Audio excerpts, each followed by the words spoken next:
This is released for the sake of education, as we provide free audiobooks to the general public.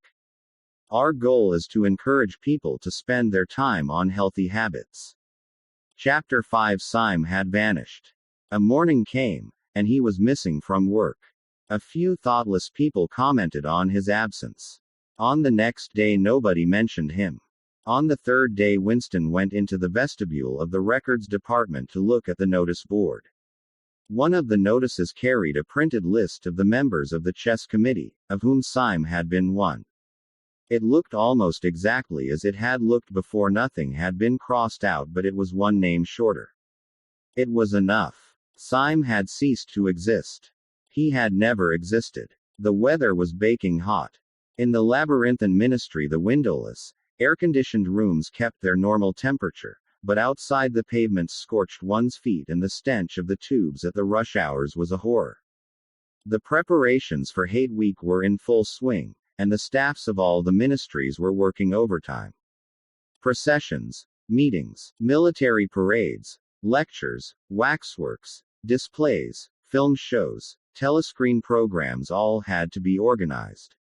Stands had to be erected, effigies built, slogans coined, songs written, rumors circulated, photographs faked. Julius Unit in the fiction department had been taken off the production of novels and was rushing out a series of atrocity pamphlets.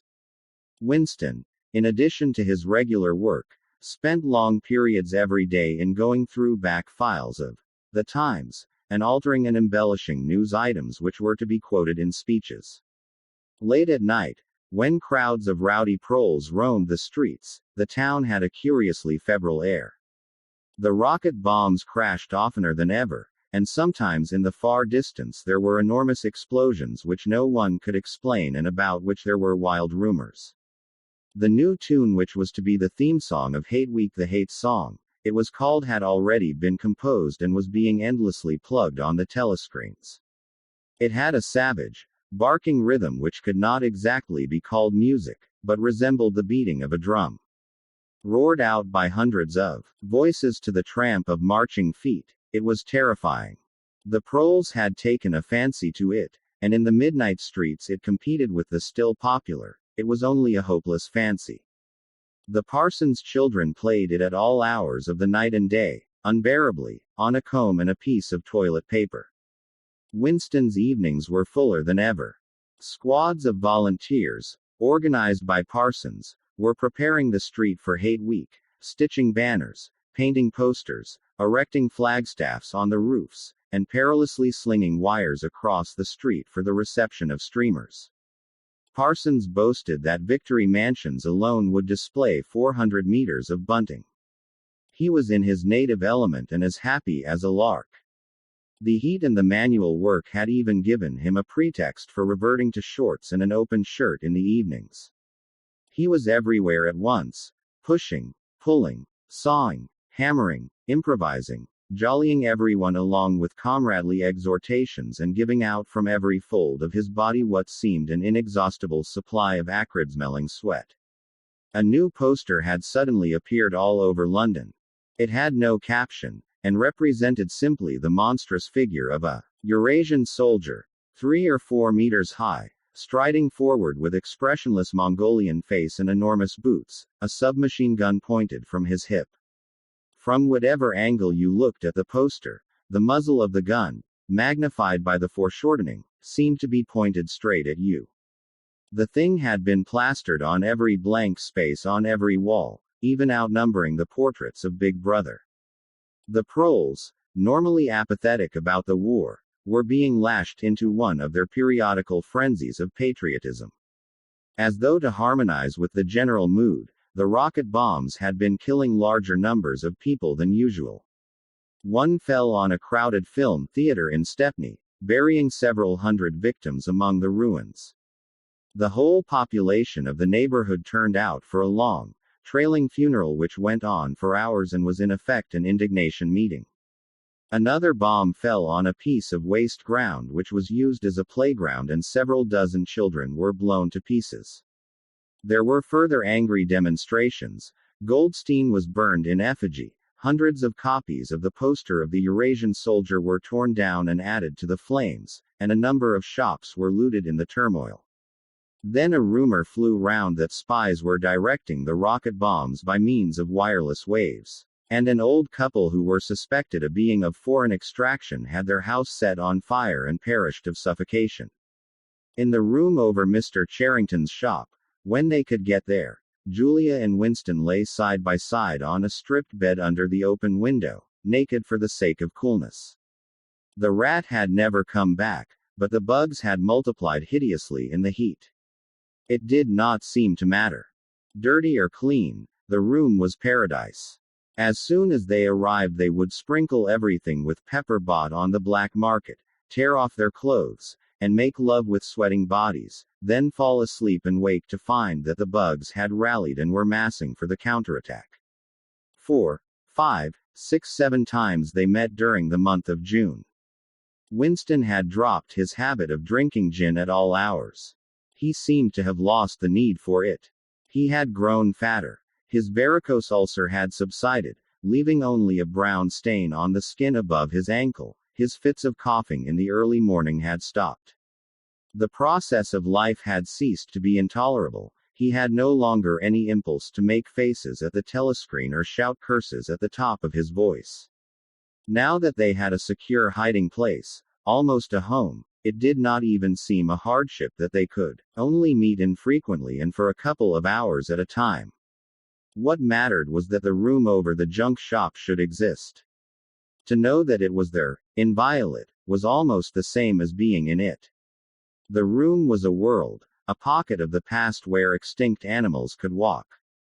Mr. Charrington, thought Winston, was another extinct animal. He usually stopped to talk with Mr. Charrington for a few minutes on his way upstairs. The old man seemed seldom or never to go out of doors, and on the other hand to have almost no customers. He led a ghost-like existence between the tiny, dark shop, and an even tinier back kitchen where he prepared his meals and which contained, among other things, an unbelievably ancient gramophone with an enormous horn. He seemed glad of the opportunity to talk. Wandering about among his worthless stock, with his long nose and thick spectacles and his bowed shoulders in the velvet jacket, he had always vaguely the air of being a collector rather than a tradesman. With a sort of faded enthusiasm he would finger this scrap of rubbish or that a china bottle stopper, the painted lid of a broken snuff-box, a pinchbeck locket containing a strand of some long-dead baby's hair, never asking that Winston should buy it, merely that he should admire it. To talk to him was like listening to the tinkling of a worn-out musical box. He had dragged out from the corners of his memory some more fragments of forgotten rhymes. There was one about 24 blackbirds, and another about a cow with a crumpled horn, and another about the death of poor Cock Robin. "It just occurred to me you might be interested," he would say with a deprecating little laugh whenever he produced a new fragment. But he could never recall more than a few lines of any one rhyme. Both of them knew in a way, it was never out of their minds that what was now happening could not last long. There were times when the fact of impending death seemed as palpable as the bed they lay on, and they would cling together with a sort of despairing sensuality, like a damned soul grasping at his last morsel of pleasure when the clock is within 5 minutes of striking. But there were also times when they had the illusion not only of safety but of permanence. So long as they were actually in this room, they both felt, no harm could come to them. Getting there was difficult and dangerous, but the room itself was sanctuary. It was as when Winston had gazed into the heart of the paperweight, with the feeling that it would be possible to get inside that glassy world, and that once inside it time could be arrested. Often they gave themselves up to daydreams of escape. Their luck would hold indefinitely, and they would carry on their intrigue, just like this, for the remainder of their natural lives. Or Catherine would die, and by subtle maneuverings Winston and Julia would succeed in getting married. Or they would commit suicide together. Or they would disappear, alter themselves out of recognition, learn to speak with proletarian accents, get jobs in a factory and live out their lives undetected in a back street. It was all nonsense, as they both knew. In reality, there was no escape. Even the one plan that was practicable, suicide, they had no intention of carrying out. To hang on from day to day and from week to week, spinning out a present that had no future, seemed an unconquerable instinct, just as one's lungs will always draw the next breath so long as there is air available. Sometimes, too, they talked of engaging in active rebellion against the party, but with no notion of how to take the first step.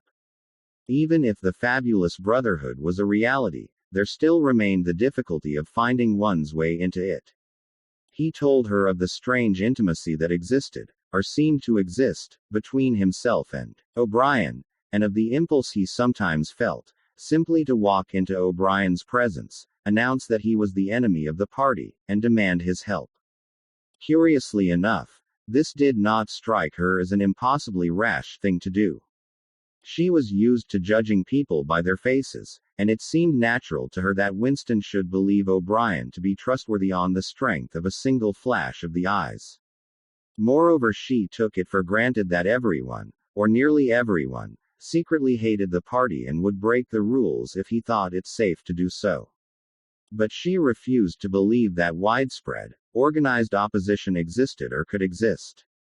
The tales about Goldstein and his underground army, she said, were simply a lot of rubbish which the party had invented for its own purposes and which you had to pretend to believe in.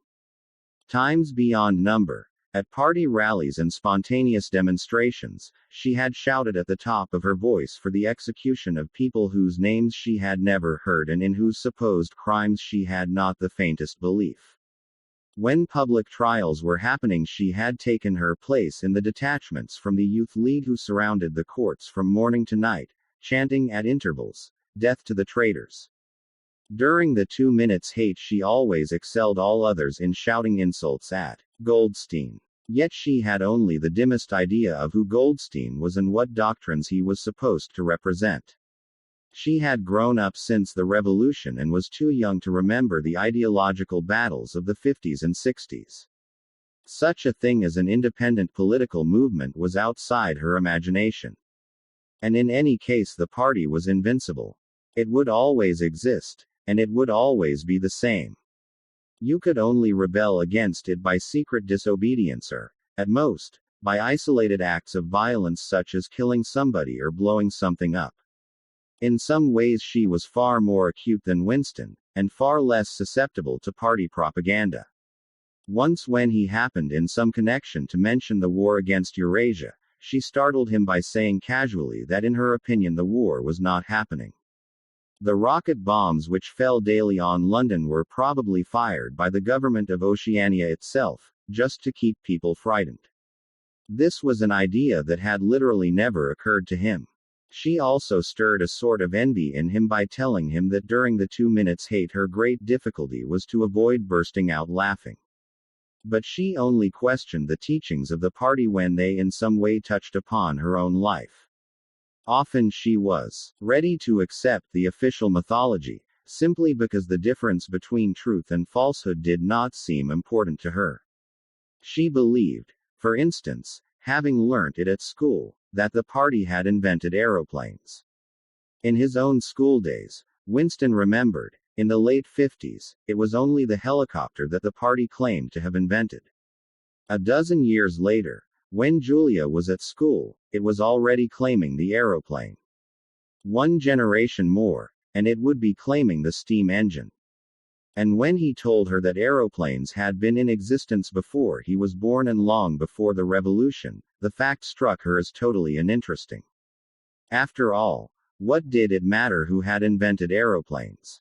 It was rather more of a shock to him when he discovered from some chance remark that she did not remember that Oceania, 4 years ago, had been at war with Eastasia and at peace with Eurasia. It was true that she regarded the whole war as a sham. But apparently she had not even noticed that the name of the enemy had changed. "I thought we'd always been at war with Eurasia," she said vaguely. It frightened him a little. The invention of aeroplanes dated from long before her birth, but the switchover in the war had happened only 4 years ago, well after she was grown up. He argued with her about it, for perhaps a quarter of an hour. In the end he succeeded in forcing her memory back until she did dimly recall that at one time Eastasia and not Eurasia had been the enemy. But the issue still struck her as unimportant. Who cares? She said impatiently. It's always one bloody war after another, and one knows the news is all lies anyway. Sometimes he talked to her of the records department and the impudent forgeries that he committed there. Such things did not appear to horrify her. She did not feel the abyss opening beneath her feet at the thought of lies becoming truths. He told her the story of Jones, Aronson, and Rutherford and the momentous slip of paper which he had once held between his fingers. It did not make much impression on her. At first, indeed, she failed to grasp the point of the story. Were they friends of yours? She said. No. I never knew them. They were inter-party members. Besides, they were far older men than I was. They belonged to the old days, before the revolution. I barely knew them by sight. Then what was there to worry about? People are being killed off all the time, aren't they? He tried to make her understand. This was an exceptional case. It wasn't just a question of somebody being killed. Do you realize that the past, starting from yesterday, has been actually abolished? If it survives anywhere, it's in a few solid objects with no words attached to them, like that lump of glass there. Already we know almost literally nothing about the revolution and the years before the revolution. Every record has been destroyed or falsified, every book has been rewritten, every picture has been repainted, every statue and street and building has been renamed, every date has been altered. And that process is continuing day by day and minute by minute. History has stopped. Nothing exists except an endless present in which the party is always right. I know, of course, that the past is falsified, but it would never be possible for me to prove it, even when I did the falsification myself. After the thing is done, no evidence ever remains. The only evidence is inside my own mind, and I don't know with any certainty that any other human being shares my memories. Just in that one instance, in my whole life, I did possess actual concrete evidence after the event years after it. And what good was that? It was no good, because I threw it away a few minutes later. But if the same thing happened today, I should keep it. Well, I wouldn't, said Julia. I'm quite ready to take risks, but only for something worthwhile, not for bits of old newspaper. What could you have done with it even if you had kept it? Not much, perhaps, but it was evidence. It might have planted a few doubts here and there, supposing that I dared to show it to anybody. I don't imagine that we can alter anything in our own lifetime. But one can imagine little knots of resistance springing up here and there, small groups of people banding themselves together, and gradually growing, and even leaving a few records behind, so that the next generations can carry on where we leave off. I'm not interested in the next generation, dear. I'm interested in us. You're only a rebel from the waist downwards, he told her. She thought this brilliantly witty and flung her arms round him in delight. In the ramifications of party doctrine she had not the faintest interest. Whenever he began to talk of the principles of Ingsoc, doublethink, the mutability of the past, and the denial of objective reality, and to use newspeak words, she became bored and confused and said that she never paid any attention to that kind of thing. One knew that it was all rubbish, so why let oneself be worried by it? She knew when to cheer and when to boo, and that was all one needed. If he persisted in talking of such subjects, she had a disconcerting habit of falling asleep. She was one of those people who can go to sleep at any hour and in any position. Talking to her, he realized how easy it was to present an appearance of orthodoxy while having no grasp whatever of what orthodoxy meant. In a way, the worldview of the party imposed itself most successfully on people incapable of understanding it. They could be made to accept the most flagrant violations of reality, because they never fully grasped the enormity of what was demanded of them, and were not sufficiently interested in public events to notice what was happening. By lack of understanding, they remained sane. They simply swallowed everything, and what they swallowed did them no harm, because it left no residue behind, just as a grain of corn will pass undigested through the body of a bird. Chapter 6 had happened at last.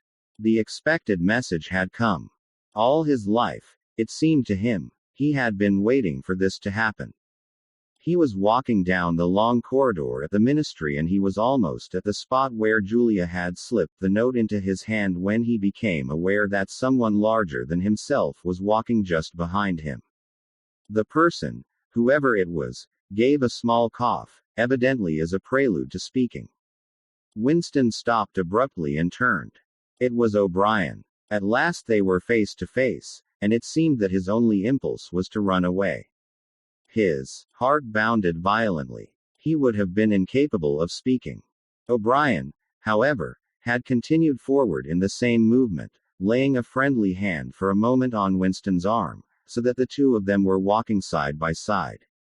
He began speaking with the peculiar grave courtesy that differentiated him from the majority of inter-party members. "I had been hoping for an opportunity of talking to you," he said. "I was reading one of your Newspeak articles in The Times the other day. You take a scholarly interest in Newspeak, I believe." Winston had recovered part of his self-possession. "Hardly scholarly," he said. "I'm only an amateur. It's not my subject. I have never had anything to do with the actual construction of the language." "But you write it very elegantly," said O'Brien. "That is not only my own opinion. I was talking recently to a friend of yours who is certainly an expert. His name has slipped my memory for the moment." Again Winston's heart stirred painfully. It was inconceivable that this was anything other than a reference to Syme. But Syme was not only dead, he was abolished, and unpersoned. Any identifiable reference to him would have been mortally dangerous. O'Brien's remark must obviously have been intended as a signal, a code word. By sharing a small act of thought crime, he had turned the two of them into accomplices. They had continued to stroll slowly down the corridor, but now O'Brien halted. With the curious, disarming friendliness that he always managed to put into the gesture, he resettled his spectacles on his nose. Then he went on. "What I had really intended to say was that in your article one noticed you had used two words which have become obsolete. But they have only become so very recently. Have you seen the 10th edition of the Newspeak Dictionary?" "No," said Winston. "I didn't think it had been issued yet. We are still using the 9th in the records department. The 10th edition is not due to appear for some months, I believe. But a few advance copies have been circulated. I have one myself. It might interest you to look at it, perhaps." "Very much so," said Winston, immediately seeing where this tended. "Some of the new developments are most ingenious. The reduction in the number of verbs, that is the point that will appeal to you, I think. Let me see. Shall I send a messenger to you with the dictionary? But I am afraid I invariably forget anything of that kind. Perhaps you could pick it up at my flat at some time that suited you. Wait. Let me give you my address." They were standing in front of a telescreen. Somewhat absent-mindedly O'Brien felt two of his pockets and then produced a small leather-covered notebook and a gold ink pencil. Immediately beneath the telescreen, in such a position that anyone who was watching at the other end of the instrument could read what he was writing, he scribbled an address, tore out the page and handed it to Winston. "I am usually at home in the evenings," he said. "If not, my servant will give you the dictionary." He was gone, leaving Winston holding the scrap of paper, which this time there was no need to conceal. Nevertheless, he carefully memorized what was written on it, and some hours later dropped it into the memory hole along with a mass of other papers. They had been talking to one another for a couple of minutes at the most. There was only one meaning that the episode could possibly have. It had been contrived as a way of letting Winston know O'Brien's address. This was necessary, because except by direct enquiry it was never possible to discover where anyone lived. There were no directories of any kind. If you ever want to see me, this is where I can be found, was what O'Brien had been saying to him. Perhaps there would even be a message concealed somewhere in the dictionary. But at any rate, one thing was certain. The conspiracy that he had dreamed of did exist, and he had reached the outer edges of it. He knew that sooner or later he would obey O'Brien's summons. Perhaps tomorrow.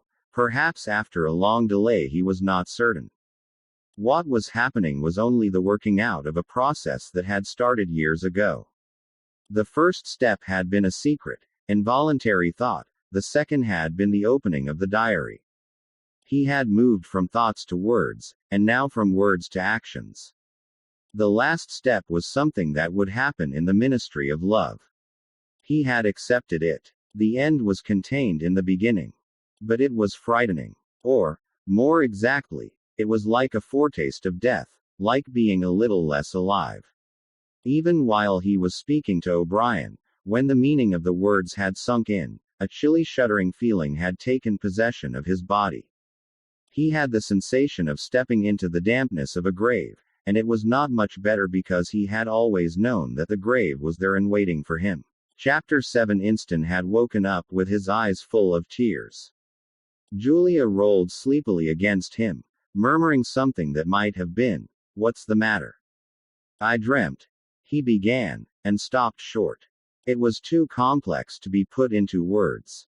There was the dream itself, and there was a memory connected with it that had swum into his mind in the few seconds after waking. He lay back with his eyes shut, still sodden in the atmosphere of the dream. It was a vast, luminous dream in which his whole life seemed to stretch out before him like a landscape on a summer evening after rain. It had all occurred inside the glass paperweight, but the surface of the glass was the dome of the sky, and inside the dome everything was flooded with clear soft light in which one could see into interminable distances. The dream had also been comprehended by indeed. In some sense it had consisted in a gesture of the arm made by his mother, and made again 30 years later by the Jewish woman he had seen on the news film, trying to shelter the small boy from the bullets, before the helicopter blew them both to pieces. "Do you know," he said, "that until this moment I believed I had murdered my mother." "Why did you murder her?" said Julia, almost asleep. "I didn't murder her. Not physically." In the dream he had remembered his last glimpse of his mother, and within a few moments of waking the cluster of small events surrounding it had all come back. It was a memory that he must have deliberately pushed out of his consciousness over many years. He was not certain of the date, but he could not have been less than 10 years old, possibly 12, when it had happened. His father had disappeared some time earlier, how much earlier he could not remember. He remembered better the rackety, uneasy circumstances of the time. The periodical panics about air raids and the sheltering in tube stations, the piles of rubble everywhere, the unintelligible proclamations posted at street corners, the gangs of youths in shirts all the same color, the enormous queues outside the bakeries, the intermittent machine gun fire in the distance above all, the fact that there was never enough to eat. He remembered long afternoons spent with other boys in scrounging round dustbins and rubbish heaps, picking out the ribs of cabbage leaves, potato peelings, sometimes even scraps of stale bread crust from which they carefully scraped away the cinders. And also in waiting for the passing of trucks which traveled over a certain route and were known to carry cattle feed, and which, when they jolted over the bad patches in the road, sometimes spilled a few fragments of oil cake. When his father disappeared, his mother did not show any surprise or any violent grief, but a sudden change came over her. She seemed to have become completely spiritless. It was evident even to Winston that she was waiting for something that she knew must happen. She did everything that was needed: cooked, washed, mended, made the bed, swept the floor, dusted the mantelpiece, always very slowly and with a curious lack of superfluous motion, like an artist's lay figure moving of its own accord. Her large shapely body seemed to relapse naturally into stillness. For hours at a time she would sit almost immobile on the bed, nursing his young sister, a tiny, ailing, very silent child of 2 or 3, with a face made simian by thinness. Very occasionally she would take Winston in her arms and press him against her for a long time without saying anything. He was aware, in spite of his youthfulness and selfishness, that this was somehow connected with the never-mentioned thing that was about to happen. He remembered the room where they lived, a dark, close-smelling room that seemed half filled by a bed with a white counterpane. There was a gas ring in the fender, and a shelf where food was kept, and on the landing outside there was a brown earthenware sink, common to several rooms. He remembered his mother's statuesque body bending over the gas ring to stir at something in a saucepan.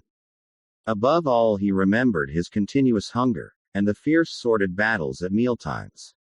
He would ask his mother naggingly, over and over again, why there was not more food. He would shout and storm at her. He even remembered the tones of his voice, which was beginning to break prematurely and sometimes boomed in a peculiar way, or he would attempt a sniveling note of pathos in his efforts to get more than his share. His mother was quite ready to give him more than his share.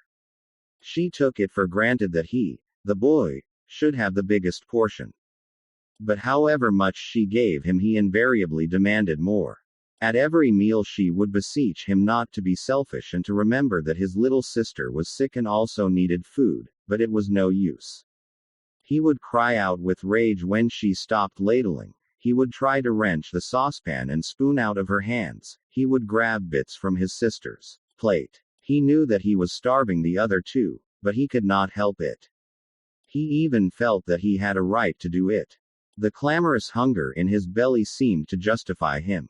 Between meals, if his mother did not stand guard, he was constantly pilfering at the wretched store of food on the shelf. One day a chocolate ration was issued.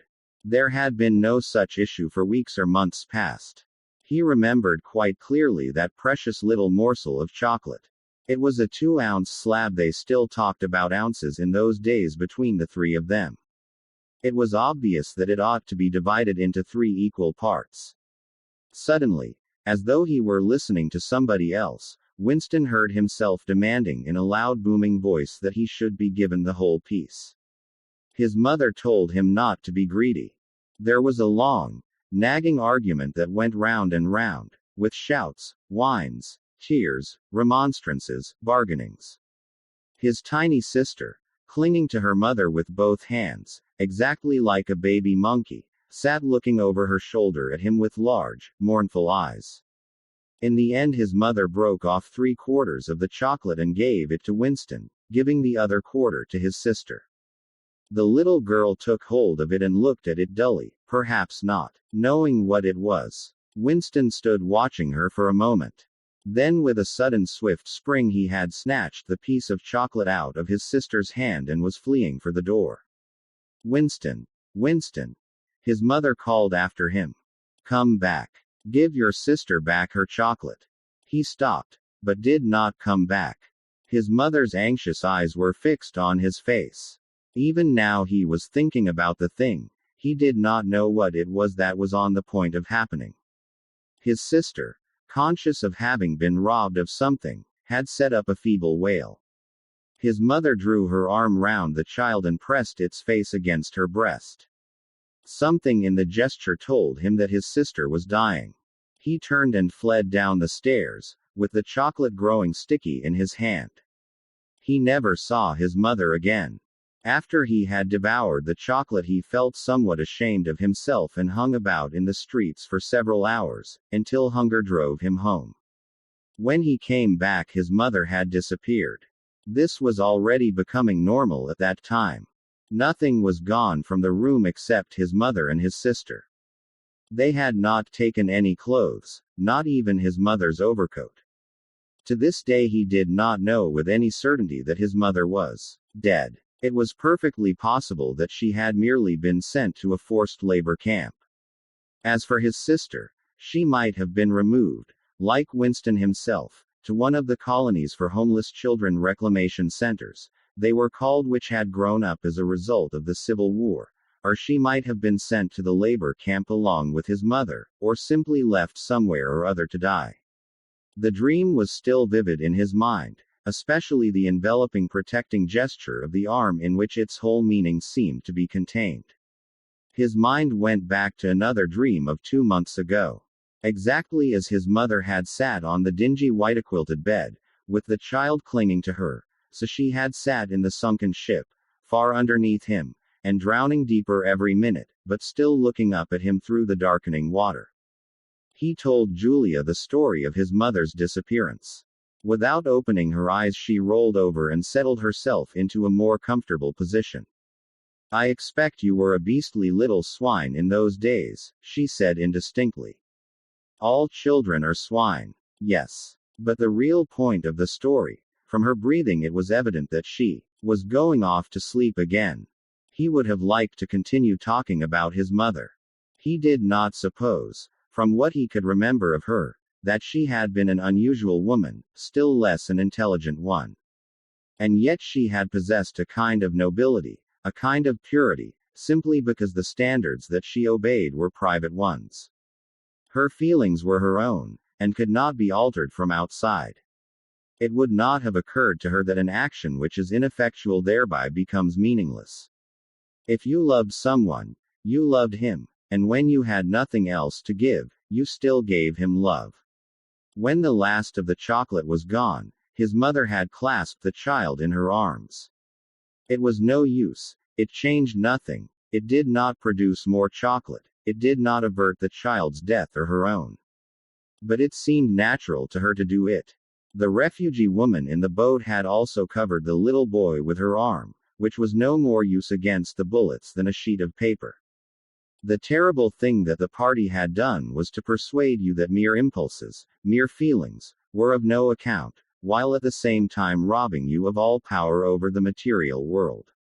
When once you were in the grip of the party, what you felt or did not feel, what you did or refrained from doing, made literally no difference. Whatever happened, you vanished, and neither you nor your actions were ever heard of again. You were lifted clean out of the stream of history.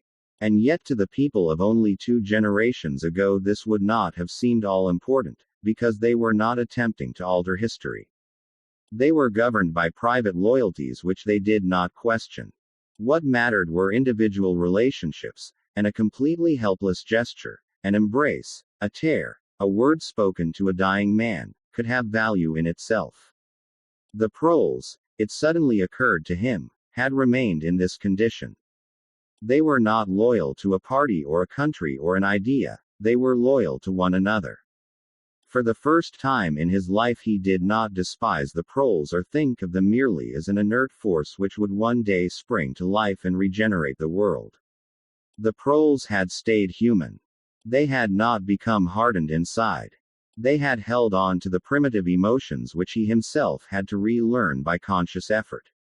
And in thinking this he remembered, without apparent relevance, how a few weeks ago he had seen a severed hand lying on the pavement and had kicked it into the gutter as though it had been a cabbage stalk. "The proles are human beings," he said aloud. "We are not human." "Why not?"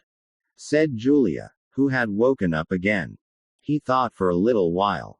"Has it ever occurred to you," he said, "that the best thing for us to do would be simply to walk out of here before it's too late, and never see each other again?"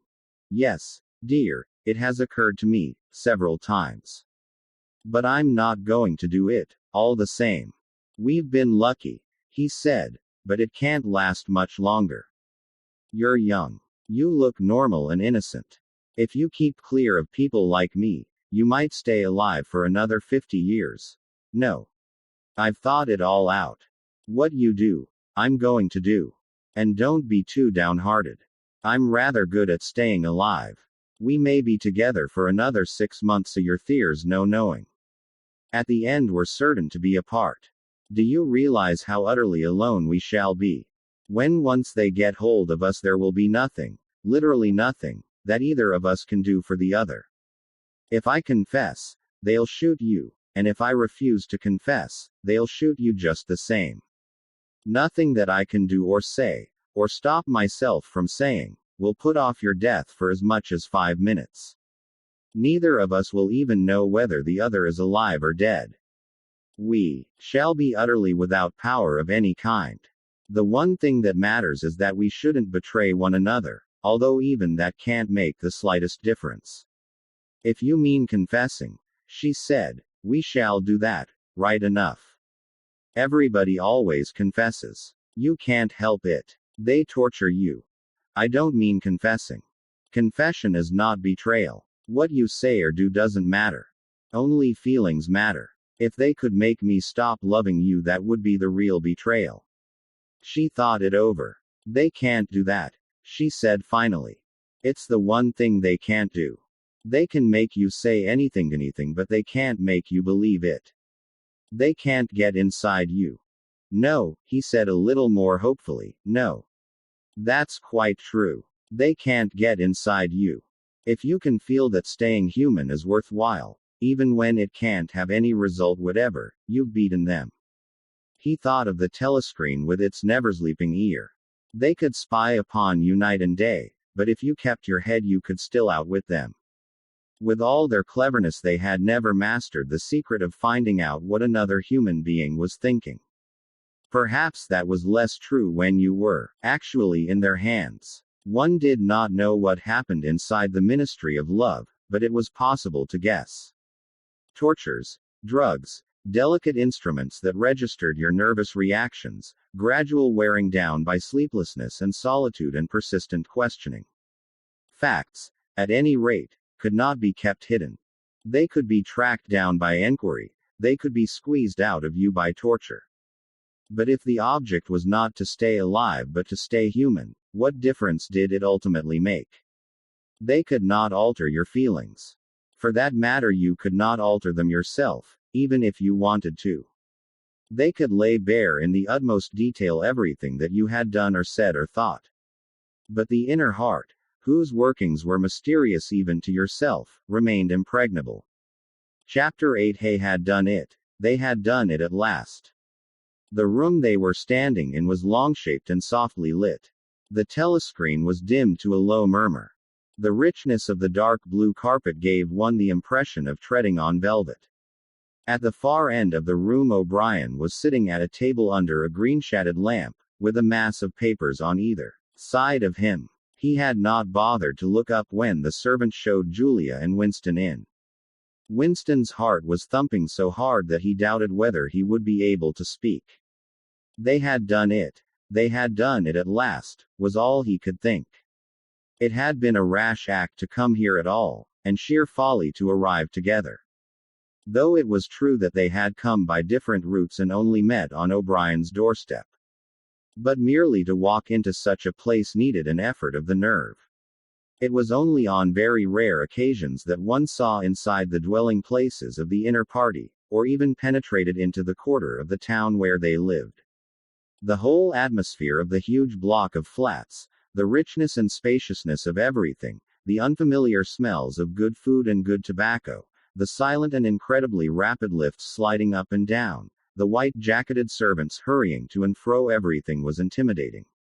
Although he had a good pretext for coming here, he was haunted at every step by the fear that a black uniformed guard would suddenly appear from round the corner, demand his papers, and order him to get out. O'Brien's servant, however, had admitted the two of them without demur. He was a small, dark-haired man in a white jacket, with a diamond-shaped, completely expressionless face which might have been that of a Chinese. The passage down which he led them was softly carpeted, with cream-papered walls and white wainscoting, all exquisitely clean. That too was intimidating. Winston could not remember ever to have seen a passageway whose walls were not grimy from the contact of human bodies. O'Brien had a slip of paper between his fingers and seemed to be studying it intently. His heavy face, bent down so that one could see the line of the nose, looked both formidable and intelligent. For perhaps 20 seconds he sat without stirring. Then he pulled the speakwrite towards him and rapped out a message in the hybrid jargon of the ministries. Items 1,5,7 approved full-wise stop suggestion contained items 6 double plus ridiculous virgin crime think cancel stop unperceived construction-wise anti-getting plus full estimates machinery overheads stop end message. He rose deliberately from his chair and came towards them across the soundless carpet. A little of the official atmosphere seemed to have fallen away from him with the newspeak words, but his expression was grimmer than usual, as though he were not pleased at being disturbed. The terror that Winston already felt was suddenly shot through by a streak of ordinary embarrassment. It seemed to him quite possible that he had simply made a stupid mistake. For what evidence had he in reality that O'Brien was any kind of political conspirator? Nothing but a flash of the eyes and a single equivocal remark. Beyond that, only his own secret imaginings, founded on a dream. He could not even fall back on the pretense that he had come to borrow the dictionary, because in that case Julia's presence was impossible to explain. As O'Brien passed the telescreen, a thought seemed to strike him. He stopped, turned aside and pressed a switch on the wall. There was a sharp snap. The voice had stopped. Julia uttered a tiny sound, a sort of squeak of surprise. Even in the midst of his panic, Winston was too much taken aback to be able to hold his tongue. "You can turn it off," he said. "Yes," said O'Brien, "we can turn it off. We have that privilege." He was opposite them now. His solid form towered over the pair of them, and the expression on his face was still indecipherable. He was waiting, somewhat sternly, for Winston to speak, but about what? Even now it was quite conceivable that he was simply a busy man wondering irritably why he had been interrupted. Nobody spoke. After the stopping of the telescreen, the room seemed deadly silent. The seconds marched past, enormous. With difficulty Winston continued to keep his eyes fixed on O'Brien's. Then suddenly the grim face broke down into what might have been the beginnings of a smile. With his characteristic gesture O'Brien resettled his spectacles on his nose. "Shall I say it, or will you?" he said. "I will say it," said Winston promptly. "That thing is really turned off." "Yes, everything is turned off. We are alone.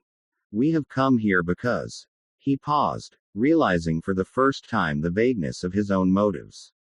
Since he did not in fact know what kind of help he expected from O'Brien, it was not easy to say why he had come here. He went on, conscious that what he was saying must sound both feeble and pretentious. "We believe that there is some kind of conspiracy, some kind of secret organization working against the party, and that you are involved in it.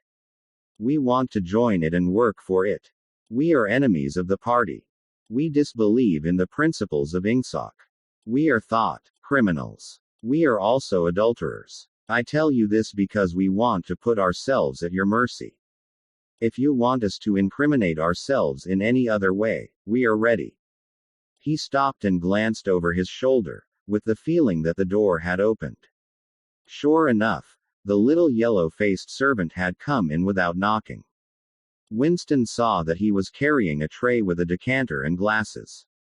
"Martin is one of us," said O'Brien impassively. "Bring the drinks over here, Martin. Put them on the round table. Have we enough chairs? Then we may as well sit down and talk in comfort. Bring a chair for yourself, Martin. This is business. You can stop being a servant for the next 10 minutes. The little man sat down, quite at his ease, and yet still with a servant-like air, the air of a valet enjoying a privilege. Winston regarded him out of the corner of his eye. It struck him that the man's whole life was playing a part, and that he felt it to be dangerous to drop his assumed personality even for a moment. O'Brien took the decanter by the neck and filled up the glasses with a dark red liquid. It aroused in Winston dim memories of something seen long ago on a wall or hoarding a vast bottle composed of electric lights which seemed to move up and down and pour its contents into a glass. Seen from the top the stuff looked almost black, but in the decanter it gleamed like a ruby. It had a sour sweet smell. He saw Julia pick up her glass and sniff at it with frank curiosity. "It is called wine," said O'Brien with a faint smile. "You will have read about it in books, no doubt. Not much of it gets to the outer party, I am afraid." His face grew solemn again, and he raised his glass. "I think it is fitting that we should begin by drinking a health." To our leader. To Emmanuel Goldstein. Winston took up his glass with a certain eagerness. Wine was a thing he had read and dreamed about. Like the glass paperweight or Mr. Charrington's half-remembered rhymes, it belonged to the vanished, romantic past, the olden time as he liked to call it in his secret thoughts. For some reason he had always thought of wine as having an intensely sweet taste, like that of blackberry jam, and an immediate intoxicating effect. Actually, when he came to swallow it, the stuff was distinctly disappointing. The truth was that after years of gin drinking he could barely taste it. He set down the empty glass. Then there is such a person as Goldstein, he said. Yes, there is such a person, and he is alive. Where? I do not know. And the conspiracy, the organization. Is it real? It is not simply an invention of the thought police. No, it is real. The Brotherhood, we call it. You will never learn much more about the Brotherhood than that it exists and that you belong to it. I will come back to that presently. He looked at his wrist watch. It is unwise even for members of the inner party to turn off the telescreen for more than half an hour. You ought not to have come here together, and you will have to leave separately. You, comrade, he bowed his head to Julia, will leave first. We have about 20 minutes at our disposal. You will understand that I must start by asking you certain questions. In general terms, what are you prepared to do? Anything that we are capable of, said Winston. O'Brien had turned himself a little in his chair so that he was facing Winston.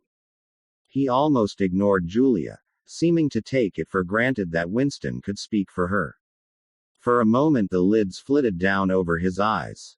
He began asking his questions in a low, expressionless voice, as though this were a routine, a sort of catechism, most of whose answers were known to him already. You are prepared to give your lives. Yes. You are prepared to commit murder. Yes. To commit acts of sabotage which may cause the death of hundreds of innocent people. Yes. To betray your country to foreign powers. Yes. You are prepared to cheat, to forge, to blackmail, to corrupt the minds of children, to distribute habit-forming drugs, to encourage prostitution, to disseminate venereal diseases, to do anything which is likely to cause demoralization and weaken the power of the party. Yes. If, for example, it would somehow serve our interests to throw sulfuric acid in a child's face, are you prepared to do that? Yes. You are prepared to lose your identity and live out the rest of your life as a waiter or a dock worker. Yes. You are prepared to commit suicide, if and when we order you to do so. Yes. You are prepared, the two of you, to separate and never see one another again. No, broke in Julia. It appeared to Winston that a long time passed before he answered. For a moment he seemed even to have been deprived of the power of speech. His tongue worked soundlessly, forming the opening syllables first of one word, then of the other, over and over again. Until he had said it, he did not know which word he was going to say. No, he said finally. You did well to tell me, said O'Brien. It is necessary for us to know everything. He turned himself toward Julia and added in a voice with somewhat more expression in it. Do you understand that even if he survives, it may be as a different person? We may be obliged to give him a new identity. His face, his movements, the shape of his hands, the color of his hair, even his voice would be different. And you yourself might have become a different person. Our surgeons can alter people beyond recognition. Sometimes it is necessary. Sometimes we even amputate a limb. Winston could not help snatching another sidelong glance at Martin's Mongolian face. There were no scars that he could see. Julia had turned a shade paler, so that her freckles were showing, but she faced O'Brien boldly. She murmured something that seemed to be assent. Good. Then that is settled. There was a silver box of cigarettes on the table. With a rather absent-minded air O'Brien pushed them towards the others, took one himself, then stood up and began to pace slowly to and fro, as though he could think better standing. They were very good cigarettes, very thick and well packed, with an unfamiliar silkiness in the paper. O'Brien looked at his wristwatch again. You had better go back to your pantry, Martin, he said. I shall switch on in a quarter of an hour. Take a good look at these comrades' faces before you go. You will be seeing them again. I may not. Exactly as they had done at the front door, the little man's dark eyes flickered over their faces. There was not a trace of friendliness in his manner. He was memorizing their appearance, but he felt no interest in them, or appeared to feel none. It occurred to Winston that a synthetic face was perhaps incapable of changing its expression. Without speaking or giving any kind of salutation, Martin went out, closing the door silently behind him. O'Brien was strolling up and down, one hand in the pocket of his black overalls, the other holding his cigarette. You understand, he said, that you will be fighting in the dark. You will always be in the dark. You will receive orders and you will obey them, without knowing why. Later I shall send you a book from which you will learn the true nature of the society we live in, and the strategy by which we shall destroy it. When you have read the book, you will be full members of the Brotherhood. But between the general aims that we are fighting for and the immediate tasks of the moment, you will never know anything. I tell you that the Brotherhood exists, but I cannot tell you whether it numbers 100 members, or 10 million. From your personal knowledge you will never be able to say that it numbers even as many as a dozen. You will have 3 or 4 contacts, who will be renewed from time to time as they disappear. As this was your first contact, it will be preserved. When you receive orders, they will come from me. If we find it necessary to communicate with you, it will be through Martin. When you are finally caught, you will confess. That is unavoidable. But you will have very little to confess, other than your own actions. You will not be able to betray more than a handful of unimportant people. Probably you will not even betray me. By that time I may be dead, or I shall have become a different person, with a different face. He continued to move to and fro over the soft carpet. In spite of the bulkiness of his body there was a remarkable grace in his movements. It came out even in the gesture with which he thrust a hand into his pocket, or manipulated a cigarette. More even than of strength, he gave an impression of confidence and of an understanding tinged by irony. However much in earnest he might be, he had nothing of the single-mindedness that belongs to a fanatic. When he spoke of murder, suicide, venereal disease, amputated limbs, and altered faces, it was with a faint air of persiflage. This is unavoidable, his voice seemed to say. This is what we have got to do, unflinchingly. But this is not what we shall be doing when life is worth living again. A wave of admiration, almost of worship, flowed out from Winston towards O'Brien. For the moment he had forgotten the shadowy figure of Goldstein. When you looked at O'Brien's powerful shoulders and his blunt-featured face, so ugly and yet so civilized, it was impossible to believe that he could be defeated. There was no stratagem that he was not equal to, no danger that he could not foresee. Even Julia seemed to be impressed. She had let her cigarette go out and was listening intently. O'Brien went on. You will have heard rumors of the existence of the Brotherhood. No doubt you have formed your own picture of it. You have imagined, probably, a huge underworld of conspirators, meeting secretly in cellars, scribbling messages on walls, recognizing one another by codewords or by special movements of the hand. Nothing of the kind exists. The members of the Brotherhood have no way of recognizing one another, and it is impossible for any one member to be aware of the identity of more than a few others. Goldstein himself, if he fell into the hands of the thought police, could not give them a complete list of members, or any information that would lead them to a complete list. No such list exists. The Brotherhood cannot be wiped out because it is not an organization in the ordinary sense. Nothing holds it together except an idea which is indestructible. You will never have anything to sustain you, except the idea. You will get no comradeship and no encouragement. When finally you are caught, you will get no help. We never help our members. At most, When it is absolutely necessary that someone should be silenced, we are occasionally able to smuggle a razor blade into a prisoner's cell. You will have to get used to living without results and without hope. You will work for a while, you will be caught, you will confess, and then you will die. Those are the only results that you will ever see. There is no possibility that any perceptible change will happen within our own lifetime. We are the dead. Our only true life is in the future. We shall take part in it as handfuls of dust and splinters of bone. But how far away that future may be, there is no knowing. It might be 1,000 years. At present, nothing is possible except to extend the area of sanity little by little. We cannot act collectively. We can only spread our knowledge outwards from individual to individual, generation after generation. In the face of the thought police, there is no other way. He halted and looked for the third time at his wristwatch. It is almost time for you to leave, comrade, he said to Julia. Wait.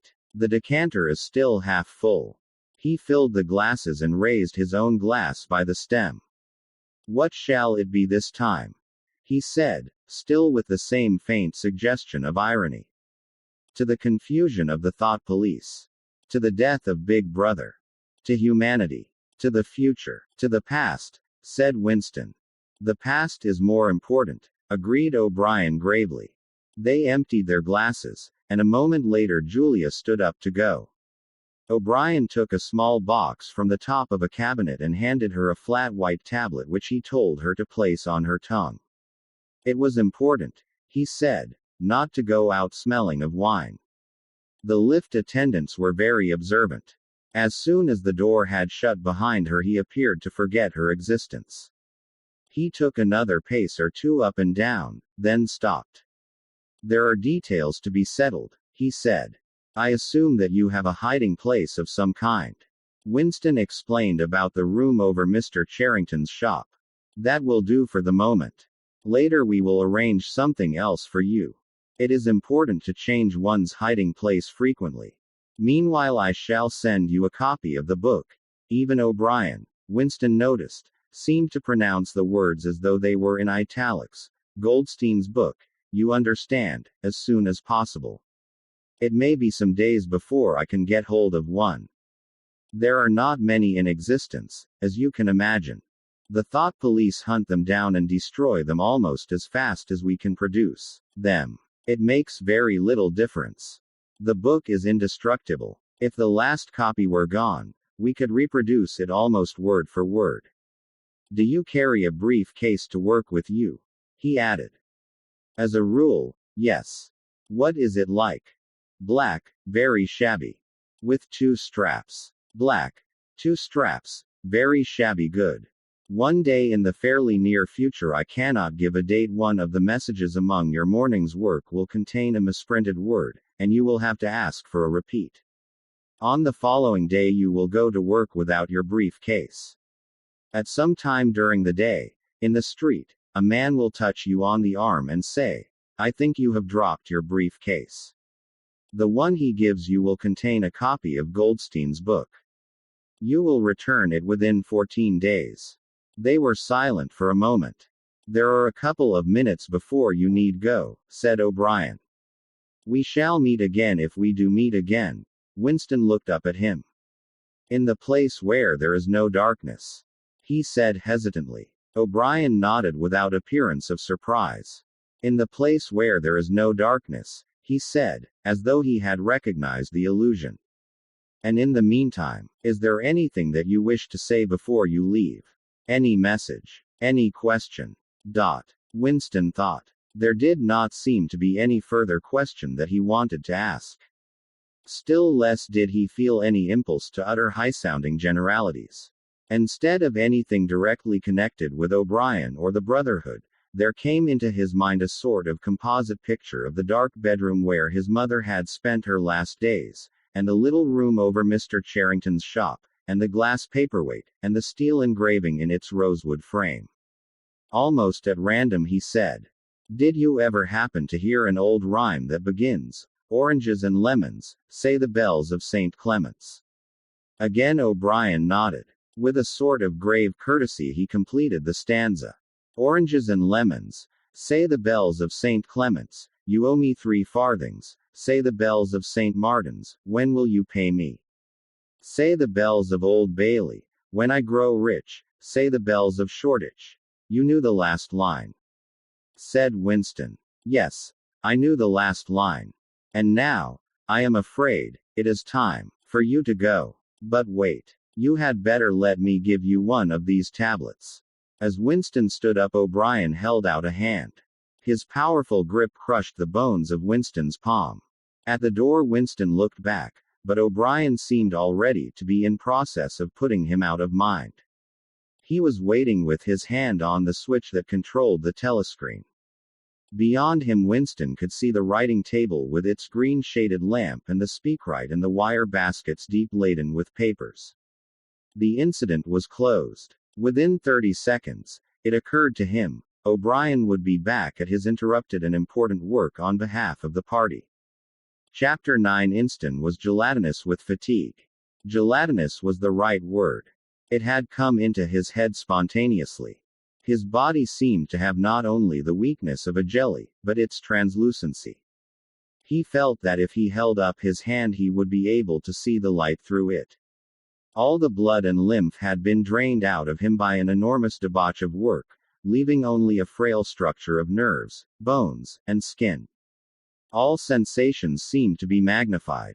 His overalls fretted his shoulders, the pavement tickled his feet. Even the opening and closing of a hand was an effort that made his joints creak. He had worked more than 90 hours in 5 days. So had everyone else in the ministry. Now it was all over, and he had literally nothing to do, no party work of any description, until tomorrow morning. He could spend 6 hours in the hiding place and another 9 in his own bed. Slowly, in mild afternoon sunshine, he walked up a dingy street in the direction of Mr. Charrington's shop, keeping one eye open for the patrols, but irrationally convinced that this afternoon there was no danger of anyone interfering with him. The heavy briefcase that he was carrying bumped against his knee at each step, sending a tingling sensation up and down the skin of his leg. Inside it was the book, which he had now had in his possession for 6 days and had not yet opened, nor even looked at. On the 6th day of Hate Week, after the processions, the speeches, the shouting, the singing, the banners, the posters, the films, the waxworks, the rolling of drums and squealing of trumpets, the tramp of marching feet, the grinding of the caterpillars of tanks, the roar of massed planes, the booming of guns. After 6 days of this, when the great orgasm was quivering to its climax and the general hatred of Eurasia had boiled up into such delirium that if the crowd could have got their hands on the 2,000 Eurasian war criminals who were to be publicly hanged on the last day of the proceedings, they would unquestionably have torn them to pieces. At just this moment it had been announced that Oceania was not after all at war with Eurasia. Oceania was at war with Eastasia. Eurasia was an ally. There was, of course, no admission that any change had taken place. Merely it became known, with extreme suddenness and everywhere at once, that Eastasia and not Eurasia was the enemy. Winston was taking part in a demonstration in one of the central London squares at the moment when it happened. It was night, and the white faces and the scarlet banners were luridly floodlit. The square was packed with several thousand people, including a block of about 1,000 schoolchildren in the uniform of the spies. On a scarlet-draped platform, an orator of the inner party, a small lean man with disproportionately long arms and a large bald skull over which a few lank locks straggled, was haranguing the crowd.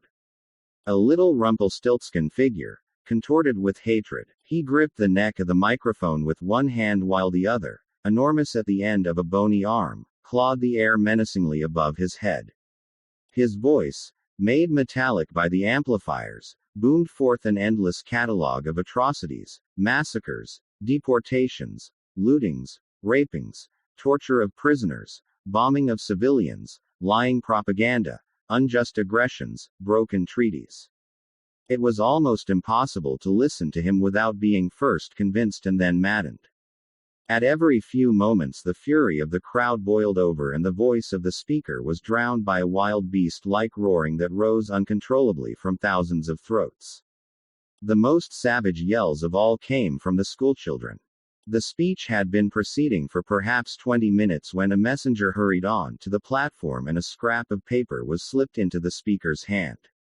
He unrolled and read it without pausing in his speech. Nothing altered in his voice or manner, or in the content of what he was saying, but suddenly the names were different. Without words said, a wave of understanding rippled through the crowd. Oceania was at war with Eastasia.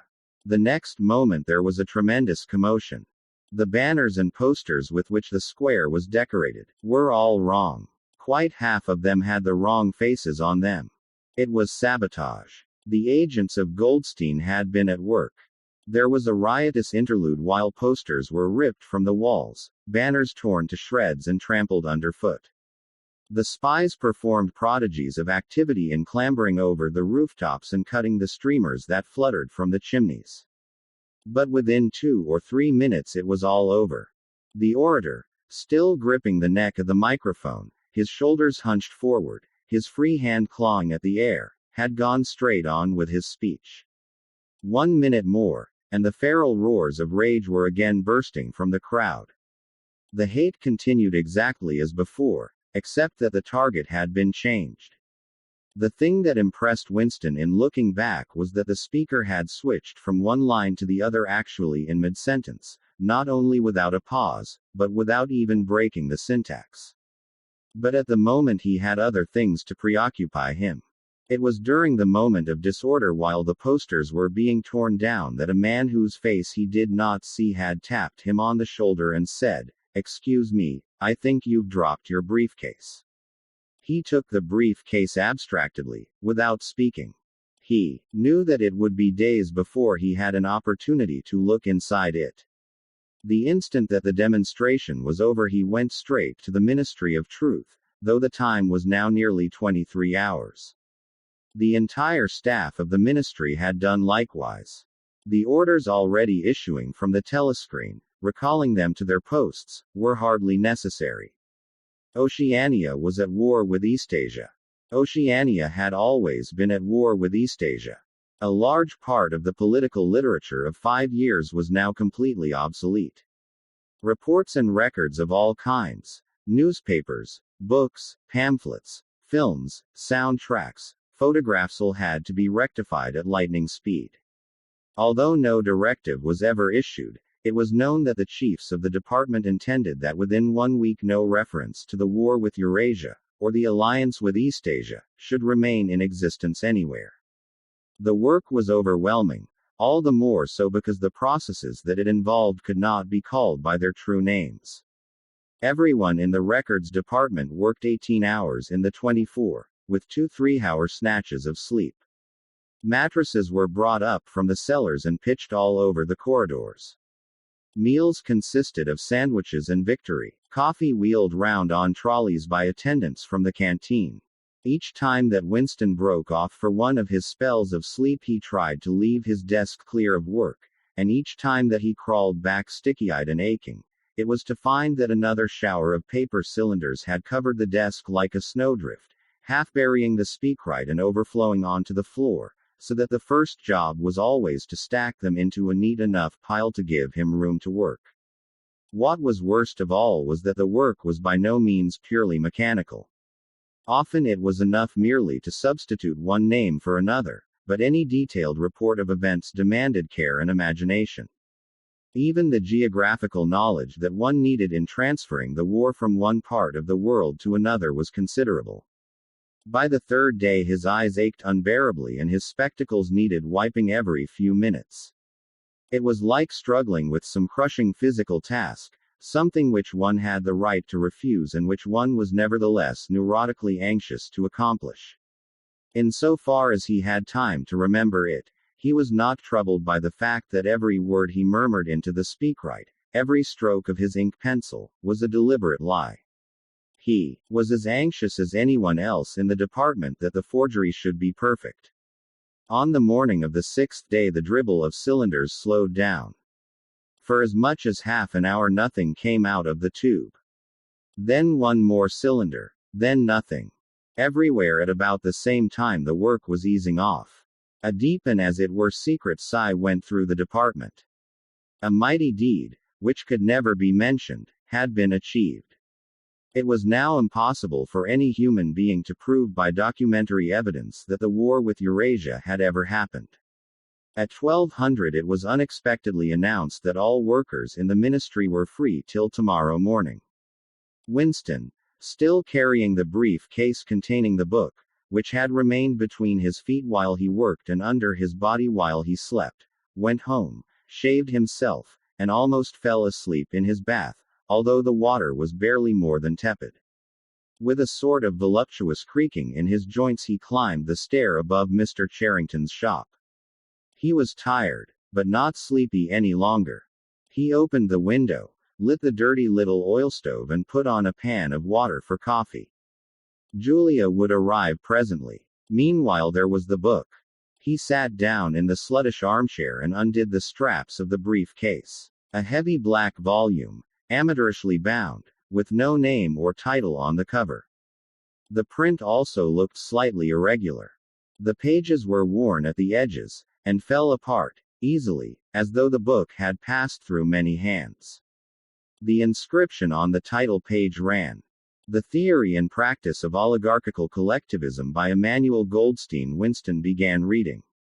Chapter 1. Ignorance is strength. Throughout recorded time, and probably since the end of the Neolithic Age, there have been three kinds of people in the world: the high, the middle, and the low. They have been subdivided in many ways. They have borne countless different names, and their relative numbers, as well as their attitude towards one another, have varied from age to age. But the essential structure of society has never altered. Even after enormous upheavals and seemingly irrevocable changes, the same pattern has always reasserted itself, just as a gyroscope will always return to equilibrium, however far it is pushed one way or the other. The aims of these groups are entirely irreconcilable. Winston stopped reading, chiefly in order to appreciate the fact that he was reading, in comfort and safety. He was alone. No telescreen, no ear at the keyhole, no nervous impulse to glance over his shoulder or cover the page with his hand. The sweet summer air played against his cheek. From somewhere far away there floated the faint shouts of children. In the room itself there was no sound except the insect voice of the clock. He settled deeper into the armchair and put his feet up on the fender. It was bliss, it was eternity. Suddenly, as one sometimes does with a book of which one knows that one will ultimately read and re-read every word, he opened it at a different place and found himself at chapter 3. He went on reading. Chapter 3. War as Peace. The splitting up of the world into three great super-states was an event which could be and indeed was foreseen before the middle of the 20th century. With the absorption of Europe by Russia and of the British Empire by the United States, two of the three existing powers, Eurasia and Oceania, were already effectively in being. The third, Eastasia, only, emerged as a distinct unit after another decade of confused fighting. The frontiers between the three super-states are in some places arbitrary, and in others they fluctuate according to the fortunes of war, but in general they follow geographical lines. Eurasia comprises the whole of the northern part of the European and Asiatic land mass, from Portugal to the Bering Strait. Oceania comprises the Americas, the Atlantic Islands including the British Isles, Australasia, and the southern portion of Africa. Eastasia, smaller than the others and with a less definite western frontier, comprises China and the countries to the south of it, the Japanese islands and a large but fluctuating portion of Manchuria, Mongolia, and Tibet. In one combination or another, these three super-states are permanently at war, and have been so for the past 25 years. War, however, is no longer the desperate, annihilating struggle that it was in the early decades of the 20th century. It is a warfare of limited aims between combatants who are unable to destroy one another, have no material cause for fighting and are not divided by any genuine ideological difference. This is not to say that either the conduct of war, or the prevailing attitude, towards it, has become less bloodthirsty or more chivalrous. On the contrary, war hysteria is continuous and universal in all countries, and such acts as raping, looting, the slaughter of children, the reduction of whole populations to slavery, and reprisals against prisoners which extend even to boiling and burying alive, are looked upon as normal, and, when they are committed by one's own side and not by the enemy, meritorious. But in a physical sense, war involves very small numbers of people, mostly highly trained specialists, and causes comparatively few casualties. The fighting, when there is any, takes place on the vague frontiers whose whereabouts the average man can only guess at, or round the floating fortresses which guard strategic spots on the sea lanes. In the centers of civilization, war means no more than a continuous shortage of consumption goods, and the occasional crash of a rocket bomb which may cause a few scores of deaths. War has in fact changed its character. More exactly, the reasons for which war is waged have changed in their order of importance. Motives which were already present to some small extent in the great wars of the early 20th century have now become dominant and are consciously recognized and acted upon. To understand the nature of the present warfare in spite of the regrouping which occurs every few years, it is always the same. One must realize in the first place that it is impossible for it to be decisive. None of the three super-states could be definitively conquered even by the other two in combination. They are too evenly matched, and their natural defenses are too formidable. Eurasia is protected by its vast land spaces, Oceania by the width of the Atlantic and the Pacific, Eastasia by the fecundity and industriousness of its inhabitants. Secondly, there is no longer, in a material sense, anything to fight about. With the establishment of self-contained economies, in which production and consumption are geared to one another, the scramble for markets which was a main cause of previous wars has come to an end, while the competition for raw materials is no longer a matter of life and death. In any case, each of the three super-states is so vast that it can obtain almost all the materials that it needs within its own boundaries. In so far as the war has a direct economic purpose, it is a war for labor power.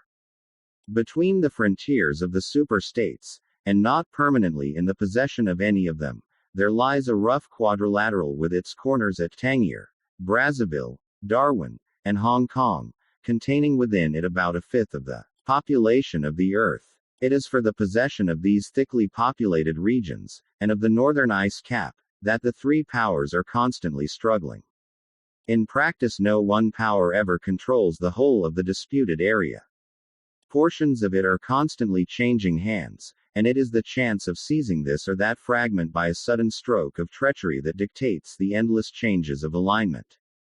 All of the disputed territories contain valuable minerals, and some of them yield important vegetable products such as rubber, which in colder climates it is necessary to synthesize by comparatively expensive methods. But above all, they contain a bottomless reserve of cheap labor. Whichever power controls equatorial Africa, or the countries of the Middle East, or southern India, or the Indonesian archipelago, disposes also of the bodies of scores or hundreds of millions of ill-paid and hard-working coolies.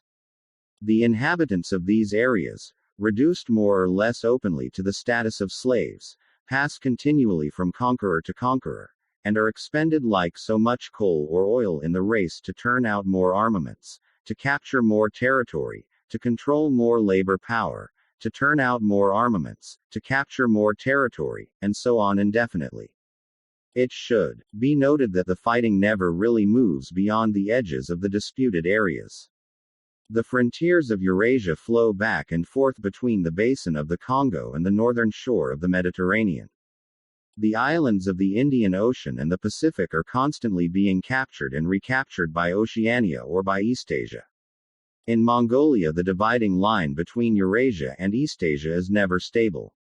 Round the pole, all three powers lay claim to enormous territories which in fact are largely uninhabited and unexplored. But the balance of power always remains roughly even, and the territory which forms the heartland of each super-state always remains inviolate. Moreover, the labor of the exploited peoples round the equator is not really necessary to the world's economy. They add nothing to the wealth of the world, since whatever they produce is used for purposes of war, and the object of waging a war is always to be in a better position in which to wage another war. By their labor, the slave populations allow the tempo of continuous warfare to be speeded up. But if they did not exist, the structure of world society, and the process by which it maintains itself, would not be essentially different. The primary aim of modern warfare, in accordance with the principles of doublethink, this aim is simultaneously recognized and not recognized by the directing brains of the inner party, is to use up the products of the machine without raising the general standard of living. Ever since the end of the 19th century, the problem of what to do with the surplus of consumption goods has been latent in industrial society. At present, when few human beings even have enough to eat, this problem is obviously not urgent, and it might not have become so, even if no artificial processes of destruction had been at work. The world of today is a bare, hungry, dilapidated place compared with the world that existed before 1914, and still more so if compared with the imaginary future to which the people of that period looked forward. In the early 20th century, the vision of a future society unbelievably rich, leisured, orderly, and efficient, a glittering antiseptic world of glass and steel and snow-white concrete, was part of the consciousness of nearly every literate person. Science and technology were developing at a prodigious speed, and it seemed natural to assume that they would go on developing. This failed to happen, partly because of the impoverishment caused by a long series of wars and revolutions, partly because scientific and technical progress depended on the empirical habit of thought, which could not survive in a strictly regimented society. As a whole, the world is more primitive today than it was 50 years ago.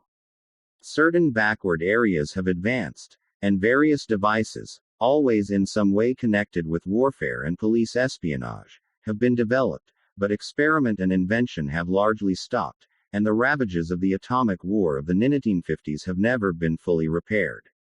Nevertheless, the dangers inherent in the machine are still there. From the moment when the machine first made its appearance, it was clear to all thinking people that the need for human drudgery, and therefore to a great extent for human inequality, had disappeared. If the machine were used deliberately for that end, hunger, overwork, dirt, illiteracy, and disease could be eliminated within a few generations. And in fact, without being used for any such purpose, but by a sort of automatic process be producing wealth which it was sometimes impossible not to distribute, the machine did raise the living standards of the average human being very greatly over a period of about 50 years at the end of the 19th and the beginning of the 20th centuries. But it was also clear that an all-round increase in wealth threatened the destruction, indeed, in some sense was the destruction of a hierarchical society. In a world in which everyone worked short hours, had enough to eat, lived in a house with a bathroom and a refrigerator, and possessed a motor car or even an aeroplane, the most obvious and perhaps the most important form of inequality would already have disappeared. If it once became general, wealth would confer no distinction. It was possible, no doubt, to imagine a society in which wealth, in the sense of personal possessions and luxuries, should be evenly distributed, while power remained in the hands of a small privileged caste. But in practice such a society could not long remain stable. For if leisure and security were enjoyed by all alike, the great mass of human beings who are normally stupefied by poverty would become literate and would learn to think for themselves. And when once they had done this, they would sooner or later realize that the privileged minority had no function, and they would sweep it away. In the long run, a hierarchical society was only possible on a basis of poverty and ignorance. To return to the agricultural past, as some thinkers about the beginning of the 20th century dreamed of doing, was not a practicable solution. It conflicted with the tendency towards mechanization which had become quasi-instinctive throughout almost the whole world, and moreover, any country which remained industrially backward was helpless in a military sense and was bound to be dominated, directly or indirectly, by its more advanced rivals. Nor was it a satisfactory solution to keep the masses in poverty by restricting the output of goods. This happened to a great extent during the final phase of capitalism, roughly between 1920 and 1940. The economy of many countries was allowed to stagnate, land went out of cultivation, capital equipment was not added to, great blocks of the population were prevented from working and kept half alive by state charity.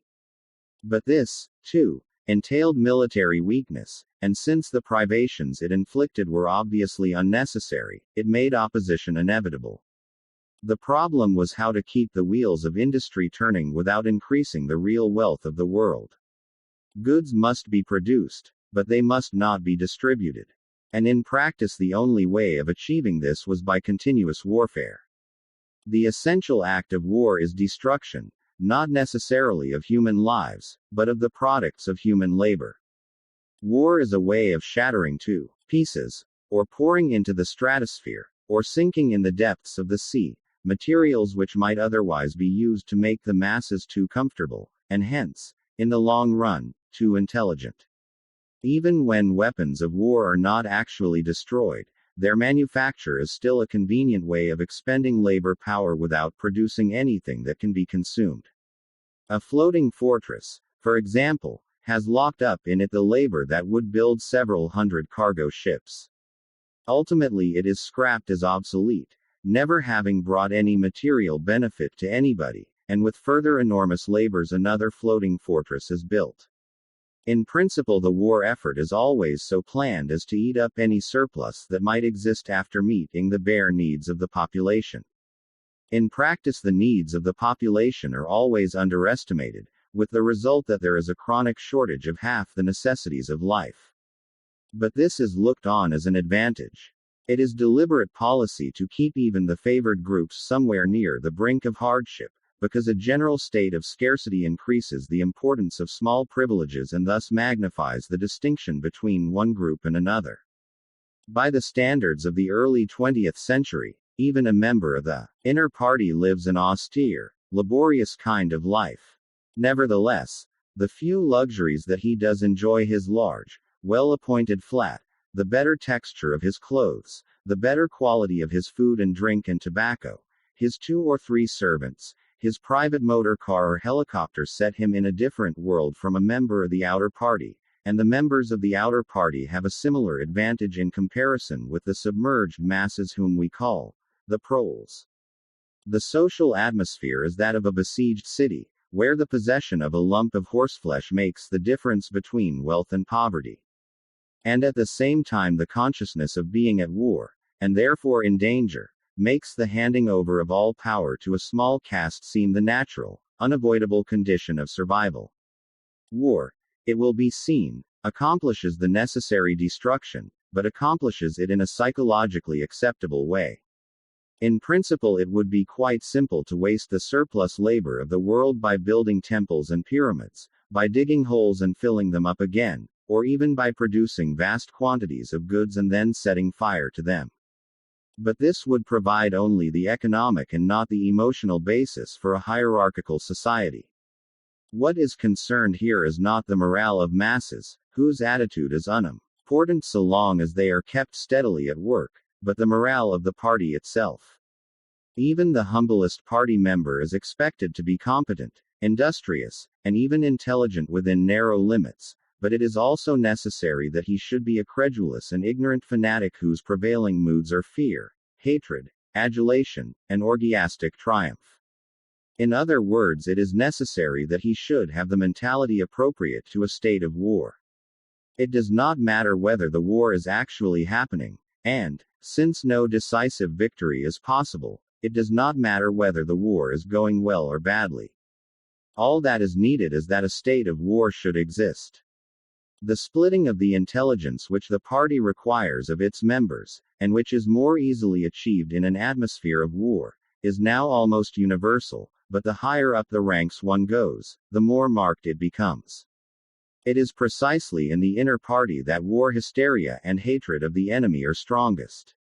In his capacity as an administrator, it is often necessary for a member of the inner party to know that this or that item of war news is untruthful, and he may often be aware that the entire war is spurious and is either not happening or is being waged for purposes quite other than the declared ones.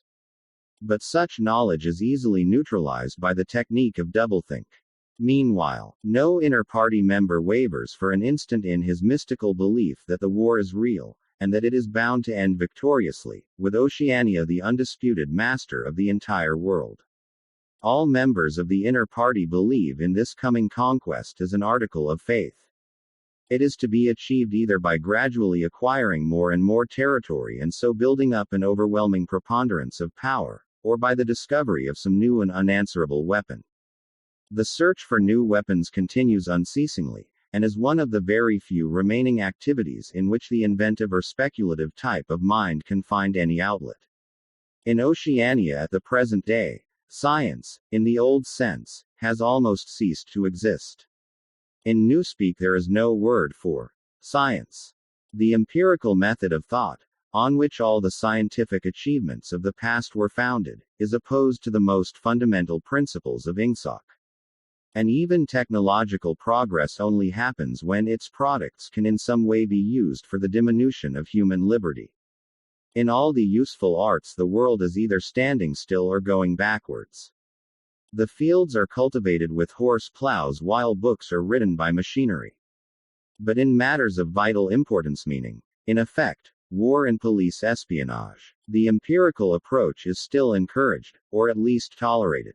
The two aims of the party are to conquer the whole surface of the earth and to extinguish once and for all the possibility of independent thought. There are therefore two great problems which the party is concerned to solve. One is how to discover, against his will, what another human being is thinking, and the other is how to kill several 100 million people in a few seconds without giving warning beforehand. In so far as scientific research still continues, this is its subject matter. The scientist of today is either a mixture of psychologist and inquisitor, studying with real ordinary minuteness the meaning of facial expressions, gestures, and tones of voice, and testing the truth-producing effects of drugs, shock therapy, hypnosis, and physical torture. Or he is chemist, physicist, or biologist concerned only with such branches of his special subject as are relevant to the taking of life. In the vast laboratories of the Ministry of Peace, and in the experimental stations hidden in the Brazilian forests, or in the Australian desert, or on lost islands of the Antarctic, the teams of experts are indefatigably at work. Some are concerned simply with planning the logistics of future wars. Others devise larger and larger rocket bombs, more and more powerful explosives, and more impenetrable armor plating. Others search for new and deadlier gases, or for soluble poisons capable of being produced in such quantities as to destroy the vegetation of whole continents, or for breeds of disease germs immunized against all possible antibodies. Others strive to produce a vehicle that shall bore its way under the soil like a submarine under the water, or an aeroplane as independent of its base as a sailing ship. Others explore even remoter possibilities such as focusing the sun's rays through lenses suspended thousands of kilometers away in space, or producing artificial earthquakes and tidal waves by tapping the heat at the Earth's center. But none of these projects ever comes anywhere near realization, and none of the three super-states ever gains a significant lead on the others. What is more remarkable is that all three powers already possess, in the atomic bomb, a weapon far more powerful than any that their present researches are likely to discover.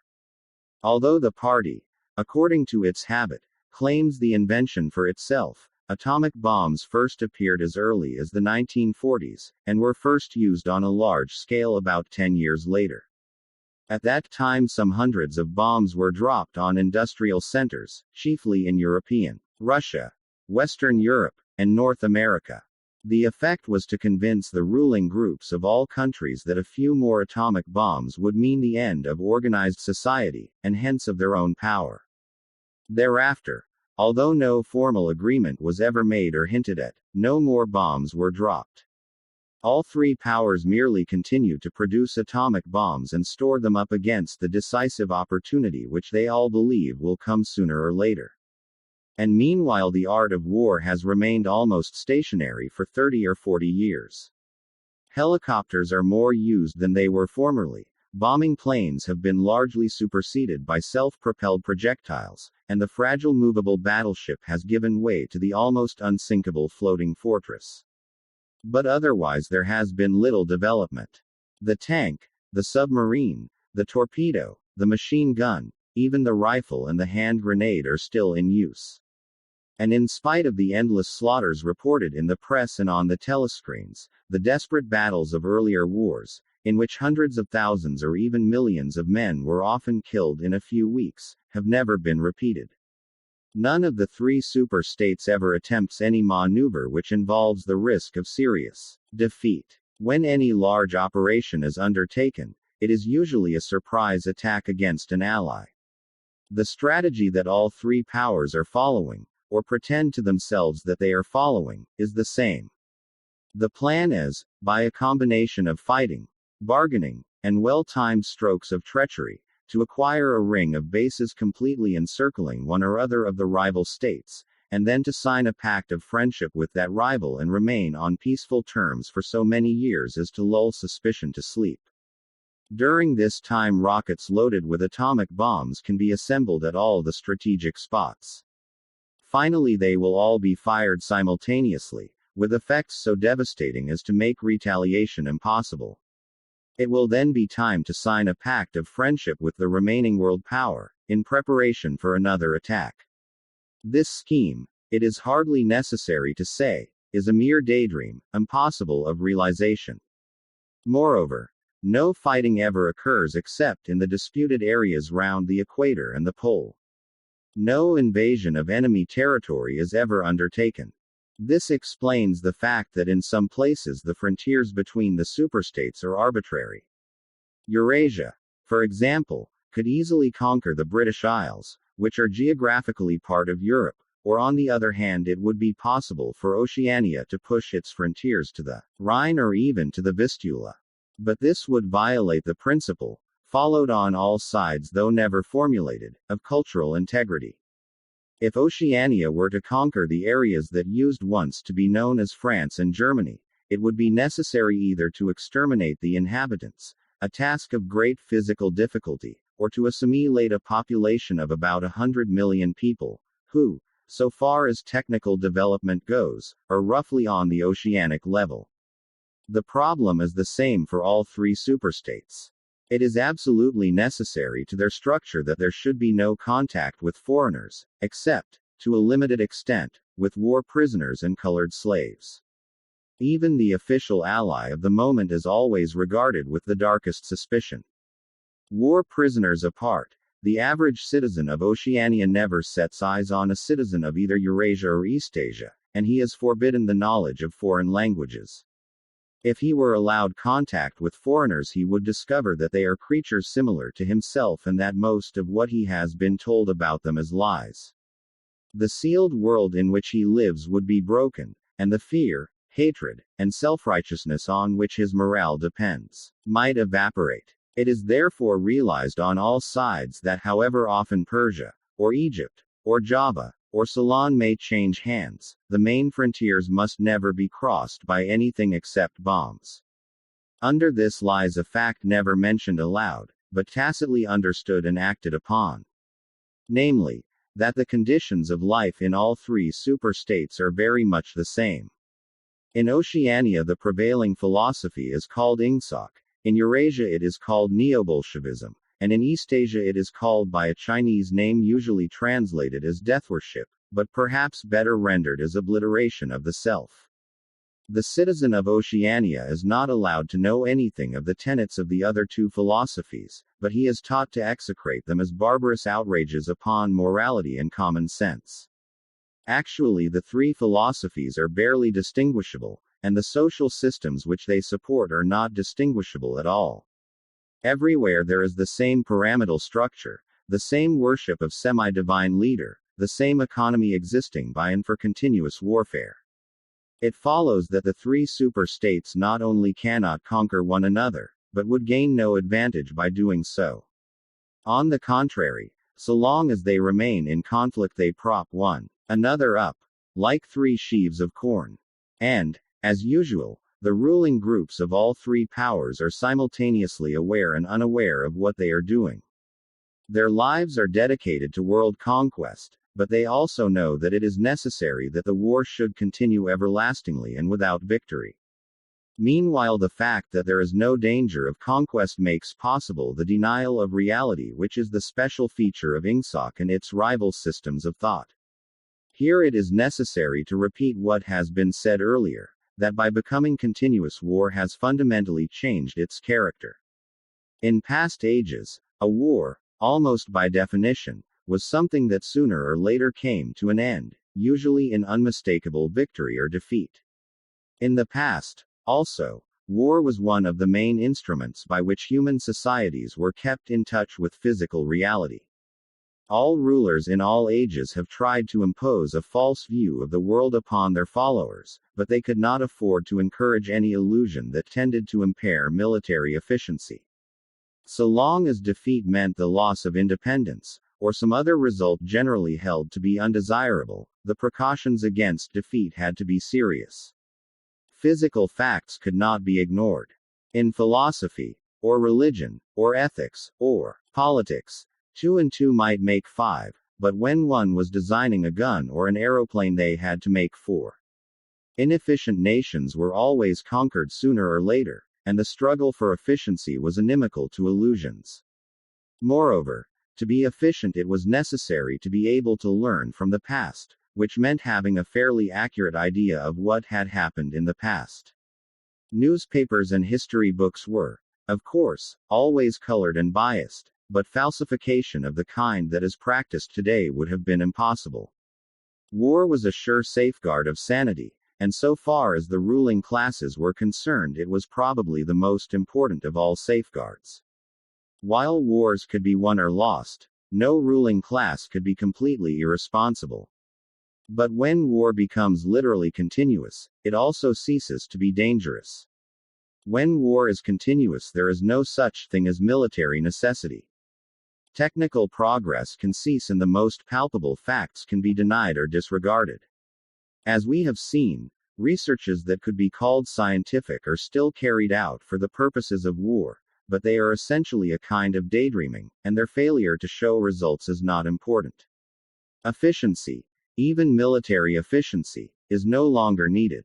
Nothing is efficient in Oceania except the thought police. Since each of the 3 super-states is unconquerable, each is in effect a separate universe within which almost any perversion of thought can be safely practiced. Reality only exerts its pressure through the needs of everyday life, the need to eat and drink, to get shelter and clothing, to avoid swallowing poison or stepping out of top-story windows, and the like. Between life and death, and between physical pleasure and physical pain, there is still a distinction, but that is all. Cut off from contact with the outer world, and with the past, the citizen of Oceania is like a man in interstellar space, who has no way of knowing which direction is up and which is down.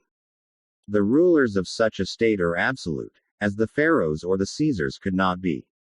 They are obliged to prevent their followers from starving to death in numbers large enough to be inconvenient, and they are obliged to remain at the same low level of military technique as their rivals.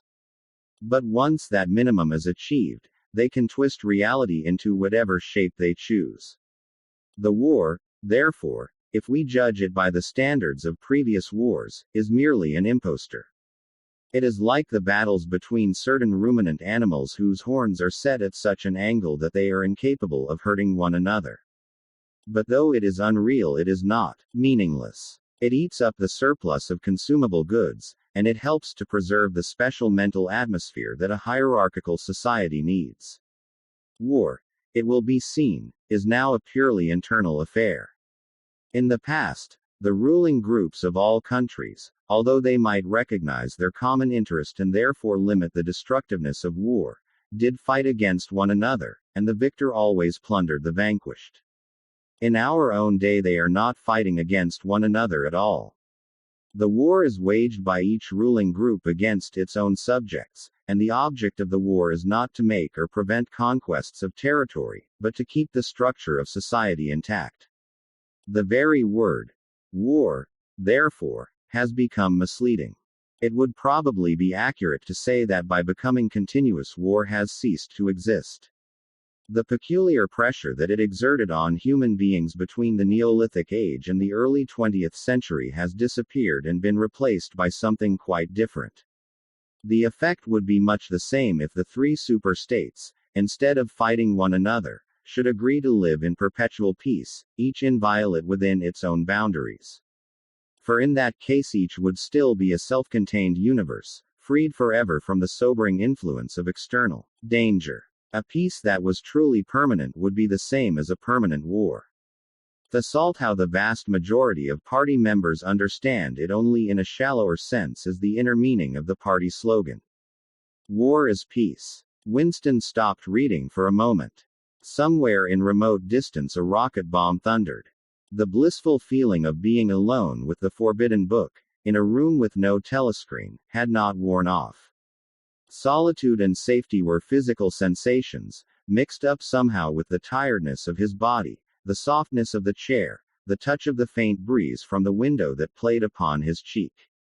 The book fascinated him, or more exactly, it reassured him.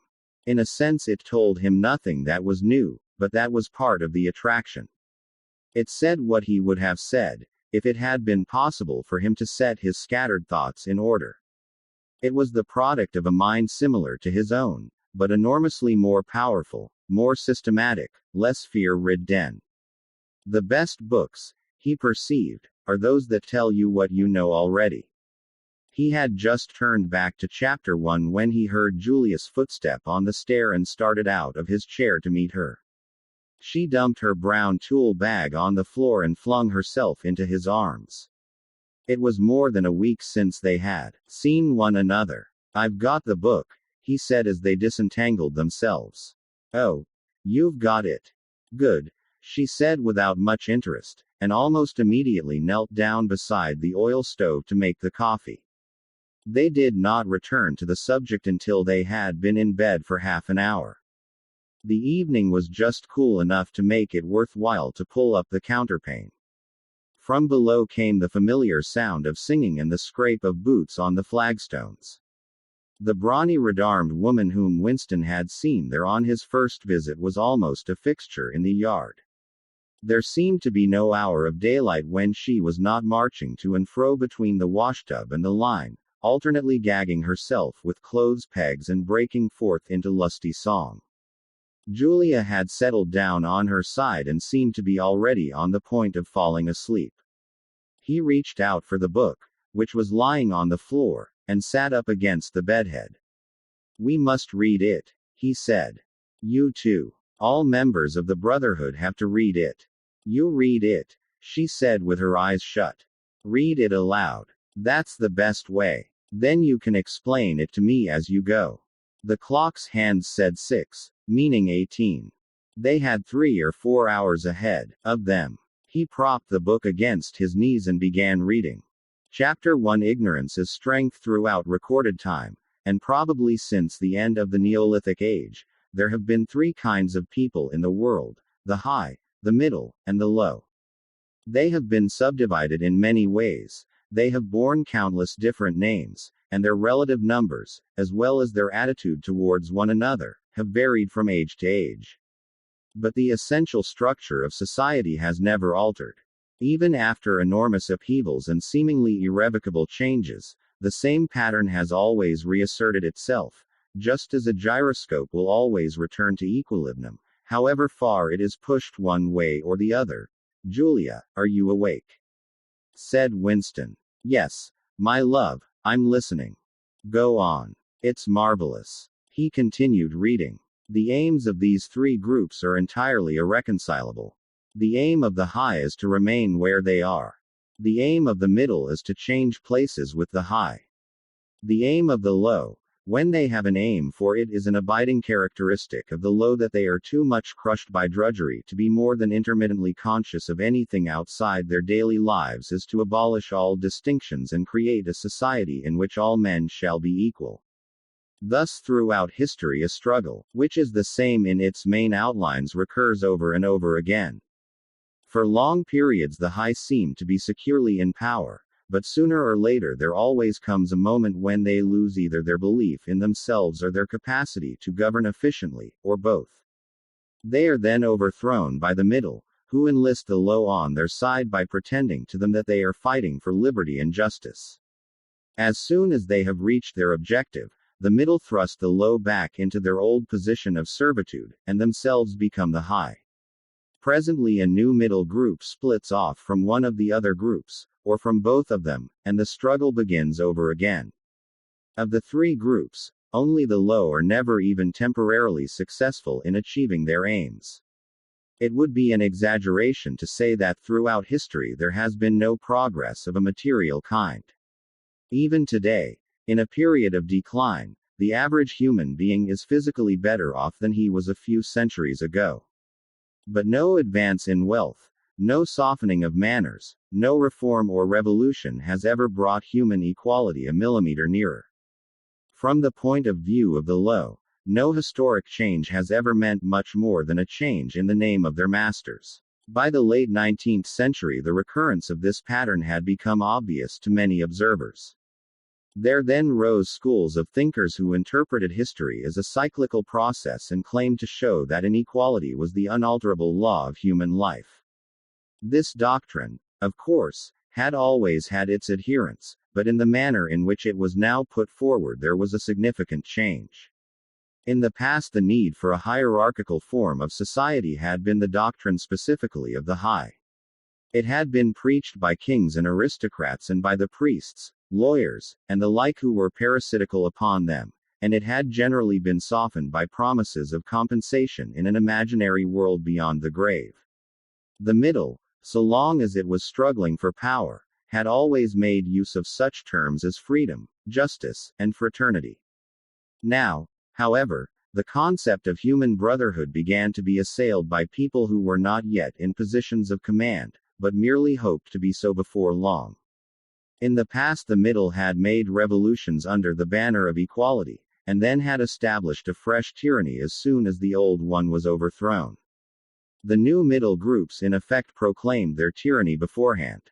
Socialism, a theory which appeared in the early 19th century and was the last link in a chain of thought stretching back to the slave rebellions of antiquity, was still deeply infected by the utopianism of past ages. But in each variant of socialism that appeared from about 1900 onwards, the aim of establishing liberty and equality was more and more openly abandoned. The new movements which appeared in the middle years of the century, Ingsoc in Oceania, Neo-Bolshevism in Eurasia, death worship, as it is commonly called, in Eastasia, had the conscious aim of perpetuating unfreedom and inequality. These new movements, of course, grew out of the old ones and tended to keep their names and pay lip service to their ideology. But the purpose of all of them was to arrest progress and freeze history at a chosen moment. The familiar pendulum swing was to happen once more, and then stop. As usual, the high were to be turned out by the middle, who would then become the high. But this time, by conscious strategy, the high would be able to maintain their position permanently. The new doctrines arose partly because of the accumulation of historical knowledge, and the growth of the historical sense, which had hardly existed before the 19th century. The cyclical movement of history was now intelligible, or appeared to be so. And, if it was intelligible, then it was alterable. But the principal, underlying cause was that, as early as the beginning of the 20th century, human equality had become technically possible. It was still true that men were not equal in their native talents and that functions had to be specialized in ways that favored some individuals against others. But there was no longer any real need for class distinctions or for large differences of wealth. In earlier ages, class distinctions had been not only inevitable but desirable. Inequality was the price of civilization. With the development of machine production, however, the case was altered. Even if it was still necessary for human beings to do different kinds of work, it was no longer necessary for them to live at different social or economic levels. Therefore, from the point of view of the new groups who were on the point of seizing power, human equality was no longer an ideal to be striven after, but a danger to be averted. In more primitive ages, when a just and peaceful society was in fact not possible, it had been fairly easy to believe it. The idea of an earthly paradise in which men should live together in a state of brotherhood, without laws and without brute labor, had haunted the human imagination for thousands of years. And this vision had had a certain hold even on the groups who actually profited by each historical change. The heirs of the French, English, and American revolutions had partly believed in their own phrases about the rights of man, freedom of speech, equality before the law, and the like, and have even allowed their conduct to be influenced by them to some extent. But by the fourth decade of the 20th century, all the main currents of political thought were authoritarian. The earthly paradise had been discredited at exactly the moment when it became realizable. Every new political theory, by whatever name it called itself, led back to hierarchy and regimentation. And in the general hardening of outlook that set in round about 1930, practices which had been long abandoned, in some cases for hundreds of years imprisonment without trial, the use of war prisoners as slaves, public executions, torture to extract confessions, the use of hostages, and the deportation of whole populations not only became common again, but were tolerated and even defended by people who considered themselves enlightened and progressive. It was only after a decade of national wars, civil wars, revolutions, and counter-revolutions in all parts of the world that Ingsoc and its rivals emerged as fully worked out political theories. But they had been foreshadowed by the various systems, generally called totalitarian, which had appeared earlier in the century, and the main outlines of the world which would emerge from the prevailing chaos had long been obvious. What kind of people would control this world had been equally obvious. The new aristocracy was made up for the most part of bureaucrats, scientists, technicians, trade union organizers, publicity experts, sociologists, teachers, journalists, and professional politicians. These people, whose origins lay in the salaried middle class and the upper grades of the working class, had been shaped and brought together by the barren world of monopoly industry and centralized government. As compared with their opposite numbers in past ages, they were less avaricious, less tempted by luxury, hungrier for pure power, and, above all, more conscious of what they were doing and more intent on crushing opposition. This last difference was cardinal.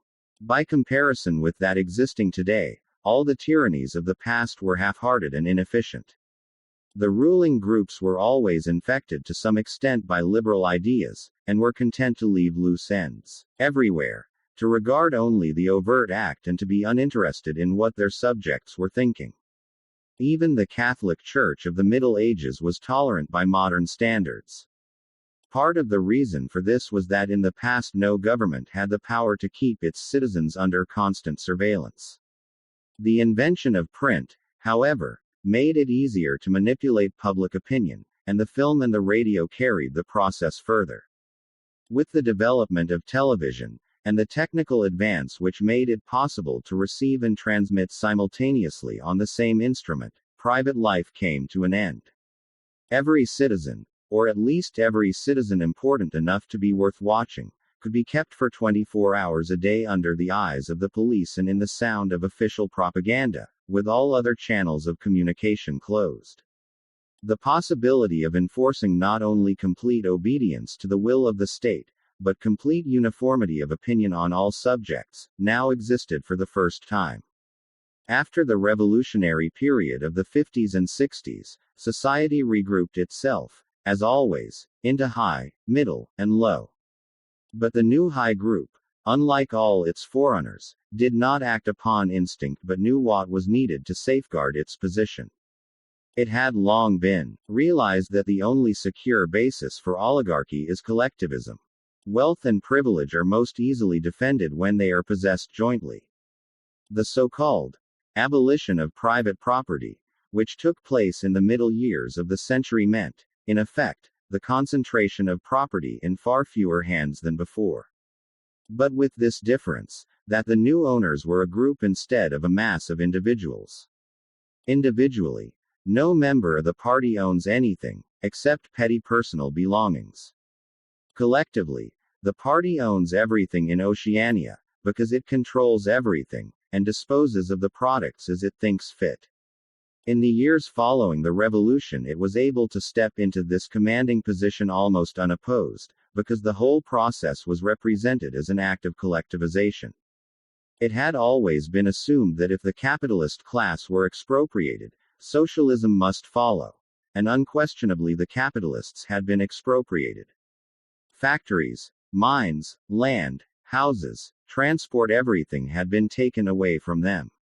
And since these things were no longer private property, it followed that they must be public property. Ingsoc, which grew out of the earlier socialist movement and inherited its phraseology, has in fact carried out the main item in the socialist program. With the result, foreseen and intended beforehand, that economic inequality has been made permanent. But the problems of perpetuating a hierarchical society go deeper than this. There are only 4 ways in which a ruling group can fall from power. Either it is conquered from without, or it governs so inefficiently that the masses are stirred to revolt, or it allows a strong and discontented middle group to come into being, or it loses its own self-confidence and willingness to govern.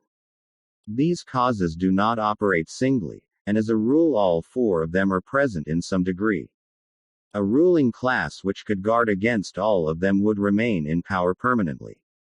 Ultimately, the determining factor is the mental attitude of the ruling class itself. After the middle of the present century, the first danger had in reality disappeared. Each of the 3 powers which now divide the world is in fact unconquerable, and could only become conquerable through slow demographic changes which a government with wide powers can easily avert. The second danger, also, is only a theoretical one. The masses never revolt of their own accord, and they never revolt merely because they are oppressed. Indeed, so long as they are not permitted to have standards of comparison, they never even become aware that they are oppressed. The recurrent economic crises of past times were totally unnecessary and are not now permitted to happen, but other and equally large dislocations can and do happen without having political results, because there is no way in which discontent can become articulate. As for the problem of overproduction, which has been latent in our societies since the development of machine technique, it is solved by the device of continuous warfare. See Chapter 3, which is also useful in keying up public morale to the necessary pitch. From the point of view of our present rulers, therefore, the only genuine dangers are the splitting off of a new group of able, underemployed, power-hungry people, and the growth of liberalism and skepticism in their own ranks. The problem, that is to say, is educational. It is a problem of continuously molding the consciousness both of the directing group and of the larger executive group that lies immediately below it. The consciousness of the masses needs only to be influenced in a negative way. Given this background, one could infer, if one did not know it already, the general structure of oceanic society. At the apex of the pyramid comes Big Brother. Big Brother is infallible and all-powerful. Every success, every achievement, every victory, every scientific discovery, all knowledge, all wisdom, all happiness, all virtue, are held to issue directly from his leadership and inspiration. Nobody has ever seen Big Brother. He is a face on the hoardings, a voice on the telescreen. We may be reasonably sure that he will never die, and there is already considerable uncertainty as to when he was born. Big Brother is the guise in which the party chooses to exhibit itself to the world. His function is to act as a focusing point for love, fear, and reverence, emotions which are more easily felt towards an individual than towards an organization. Below Big Brother comes the inner party. Its numbers limited to 6 millions, or something less than 2% of the population of Oceania. Below the inner party comes the outer party, which, if the inner party is described as the brain of the state, may be justly likened to the hands. Below that come the dumb masses whom we habitually refer to as the proles, numbering perhaps 85% of the population. In the terms of our earlier classification, the proles are the low. For the slave population of the equatorial lands who pass constantly from conqueror to conqueror, are not a permanent or necessary part of the structure. In principle, membership of these three groups is not hereditary.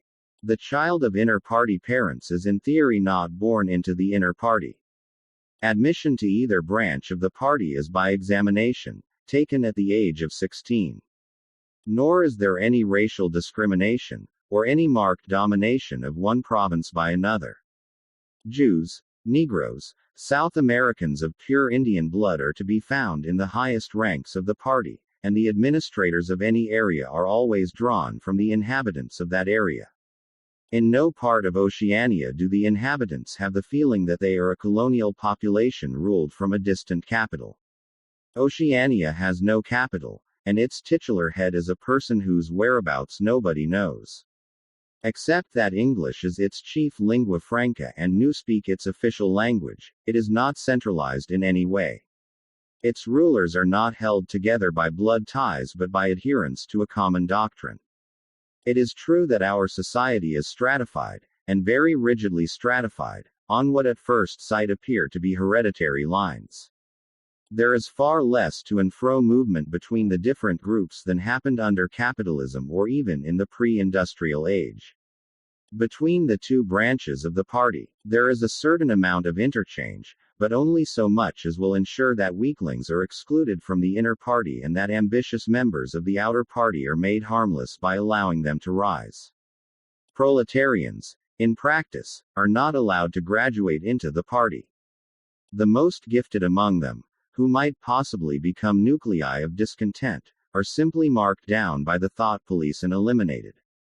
But this state of affairs is not necessarily permanent, nor is it a matter of principle. The party is not a class in the old sense of the word. It does not aim at transmitting power to its own children, as such. And if there were no other way of keeping the ablest people at the top, it would be perfectly prepared to recruit an entire new generation from the ranks of the proletariat. In the crucial years, the fact that the party was not a hereditary body did a great deal to neutralize opposition. The older kind of socialist, who had been trained to fight against something called class privilege, assumed that what is not hereditary cannot be permanent. He did not see that the continuity of an oligarchy need not be physical, nor did he pause to reflect that hereditary aristocracies have always been short-lived, whereas adoptive organizations such as the Catholic Church have sometimes lasted for hundreds or thousands of years. The essence of oligarchical rule is not father-to-son inheritance, but the persistence of a certain worldview and a certain way of life, imposed by the dead upon the living. A ruling group is a ruling group so long as it can nominate its successors. The party is not concerned with perpetuating its blood but with perpetuating itself. WHO wields power is not important, provided that the hierarchical structure remains always the same. All the beliefs, habits, tastes, emotions, mental attitudes that characterize our time are really designed to sustain the mystique of the party and prevent the true nature of present-day society from being perceived. Physical rebellion, or any preliminary move towards rebellion, is at present not possible. From the proletarians nothing is to be feared. Left to themselves, they will continue from generation to generation and from century to century, working, breeding, and dying, not only without any impulse to rebel, but without the power of grasping that the world could be other than it is. They could only become dangerous if the advance of industrial technique made it necessary to educate them more highly. But, since military and commercial rivalry are no longer important, the level of popular education is actually declining. What opinions the masses hold, or do not hold, is looked on as a matter of indifference. They can be granted intellectual liberty because they have no intellect. In a party member, on the other hand, not even the smallest deviation of opinion on the most unimportant subject can be tolerated. A party member lives from birth to death under the eye of the thought police. Even when he is alone, he can never be sure that he is alone.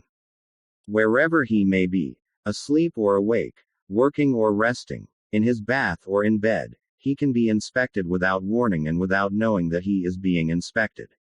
Nothing that he does is indifferent. His friendships, his relaxations, his behavior towards his wife and children, the expression of his face when he is alone, the words he mutters in sleep, even the characteristic movements of his body, are all jealously scrutinized. Not only any actual misdemeanor, but any eccentricity, however small, any change of habits, any nervous mannerism that could possibly be the symptom of an inner struggle, is certain to be detected. He has no freedom of choice in any direction whatever. On the other hand, his actions are not regulated by law or by any clearly formulated code of behavior. In Oceania there is no law. Thoughts and actions which, when detected, mean certain death are not formally forbidden, and the endless purges, arrests, tortures, imprisonments, and vaporizations are not inflicted as punishment for crimes which have actually been committed, but are merely the wiping out of persons who might perhaps commit a crime at some time in the future. A party member is required to have not only the right opinions, but the right instincts. Many of the beliefs and attitudes demanded of him are never plainly stated, and could not be stated without laying bare the contradictions inherent in Ingsoc. If he is a person naturally orthodox in Newspeak a Goodthinker, he will in all circumstances know, without taking thought, what is the true belief or the desirable emotion. But in any case an elaborate mental training, undergone in childhood and grouping itself round the Newspeak words crimestop, BLACKWHITE, and doublethink, makes him unwilling and unable to think too deeply on any subject whatever. A party member is expected to have no private emotions and no respites from enthusiasm. He is supposed to live in a continuous frenzy of hatred of foreign enemies and internal traitors, triumph over victories, and self-abasement before the power and wisdom of the party. The discontents product by his bare, unsatisfying life are deliberately turned outwards and dissipated by such devices as the 2 minutes hate, and the speculations which might possibly induce a skeptical or rebellious attitude are killed in advance by his early acquired inner discipline. The first and simplest stage in the discipline, which can be taught even to young children, is called, in Newspeak, crimestop. Crimestop means the faculty of stopping short, as though by instinct, at the threshold of any dangerous thought. It includes the power of not grasping analogies, of failing to perceive logical errors, of misunderstanding the simplest arguments if they are inimical to Ingsoc, and of being bored or repelled by any train of thought which is capable of leading in a heretical direction. Crimestop, in short, means protective stupidity. But stupidity is not enough. On the contrary, orthodoxy in the full sense demands a control over one's own mental processes as complete as that of a contortionist over his body. Oceanic society rests ultimately on the belief that Big Brother is omnipotent and that the party is infallible. But since in reality Big Brother is not omnipotent and the party is not infallible, there is need for an unwearying, moment-to-moment flexibility in the treatment of facts. The keyword here is BLACKWHITE. Like so many Newspeak words, this word has two mutually contradictory meanings. Applied to an opponent, it means the habit of impudently claiming that black is white, in contradiction of the plain facts. Applied to a party member, it means a loyal willingness to say that black is white when party discipline demands this. But it means also the ability to believe that black is white, and more, to know that black is white, and to forget that one has ever believed the contrary. This demands a continuous alteration of the past, made possible by the system of thought which really embraces all the rest, and which is known in Newspeak as doublethink. The alteration of the past is necessary for two reasons, one of which is subsidiary and, so to speak, precautionary. The subsidiary reason is that the party member, like the proletarian, tolerates present-day conditions partly because he has no standards of comparison. He must be cut off from the past, just as he must be cut off from foreign countries, because it is necessary for him to believe that he is better off than his ancestors and that the average level of material comfort is constantly rising. But by far the more important reason for the readjustment of the past is the need to safeguard the infallibility of the party. It is not merely that speeches, statistics, and records of every kind must be constantly brought up to date in order to show that the predictions of the party were in all cases right. It is also that no change in doctrine or in political alignment can ever be admitted. For to change one's mind, or even one's policy, is a confession of weakness. If, for example, Eurasia or Eastasia, whichever it may be, is the enemy today, then that country must always have been the enemy. And if the facts say otherwise, then the facts must be altered. Thus history is continuously rewritten. This day-to-day falsification of the past, carried out by the Ministry of Truth, is as necessary to the stability of the regime as the work of repression and espionage carried out by the Ministry of Love. The mutability of the past is the central tenet of Ingsoc.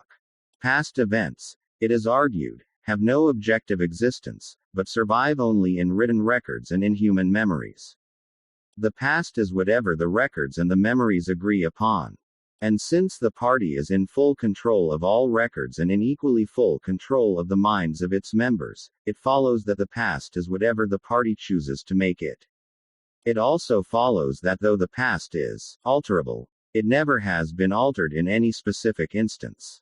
For when it has been recreated in whatever shape is needed at the moment, then this new version is the past, and no different past can ever have existed. This holds good even when, as often happens, the same event has to be altered out of recognition several times in the course of a year. At all times the party is in possession of absolute truth, and clearly the absolute can never have been different from what it is now. It will be seen that the control of the past depends above all on the training of memory. To make sure that all written records agree with the orthodoxy of the moment is merely a mechanical act. But it is also necessary to remember that events happened in the desired manner. And if it is necessary to rearrange one's memories or to tamper with written records, then it is necessary to forget that one has done so. The trick of doing this can be learned like any other mental technique.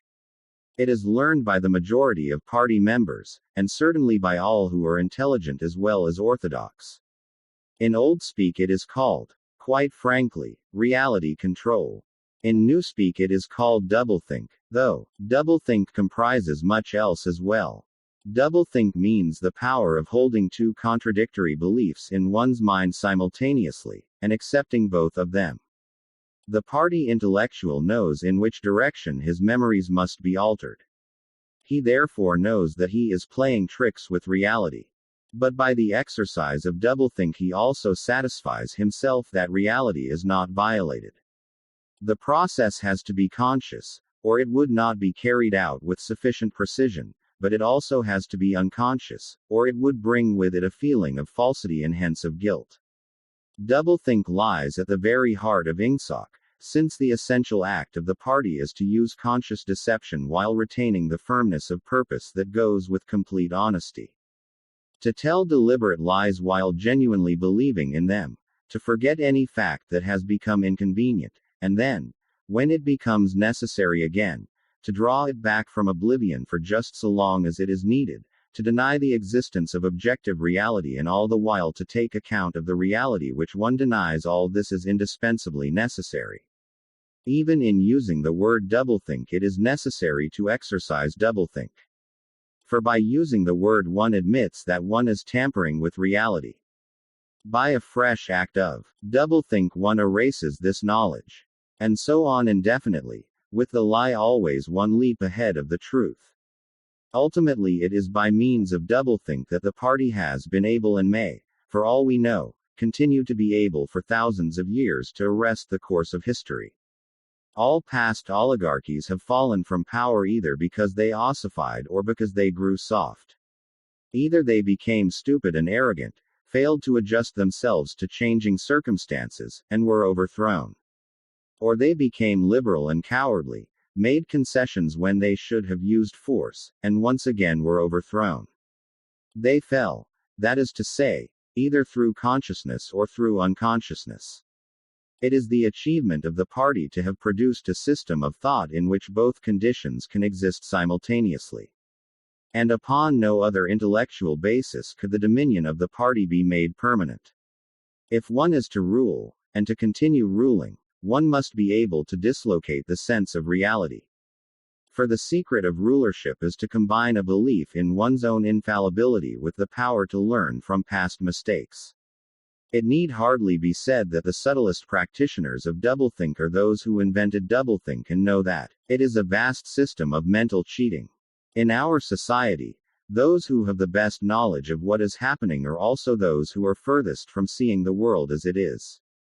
In general, the greater the understanding, the greater the delusion. The more intelligent, the less sane. One clear illustration of this is the fact that war hysteria increases in intensity as one rises in the social scale. Those whose attitude towards the war is most nearly rational are the subject peoples of the disputed territories. To these people the war is simply a continuous calamity which sweeps to and fro over their bodies like a tidal wave. Which side is winning is a matter of complete indifference to them. They are aware that a change of overlordship means simply that they will be doing the same work as before for new masters who treat them in the same manner as the old ones. The slightly more favored workers, whom we call the proles, are only intermittently conscious of the war. When it is necessary they can be prodded into frenzies of fear and hatred, but when left to themselves they are capable of forgetting for long periods that the war is happening. It is in the ranks of the party, and above all of the inner party, that the true war enthusiasm is found. World conquest is believed in most firmly by those who know it to be impossible. This peculiar linking together of opposites, knowledge with ignorance, cynicism with fanaticism, is one of the chief distinguishing marks of oceanic society. The official ideology abounds with contradictions even when there is no practical reason for them. Thus, the party rejects and vilifies every principle for which the socialist movement originally stood, and it chooses to do this in the name of socialism. It preaches a contempt for the working class unexampled for centuries past, and it dresses its members in a uniform which was at one time peculiar to manual workers and was adopted for that reason. It systematically undermines the solidarity of the family, and it calls its leader by a name which is a direct appeal to the sentiment of family loyalty.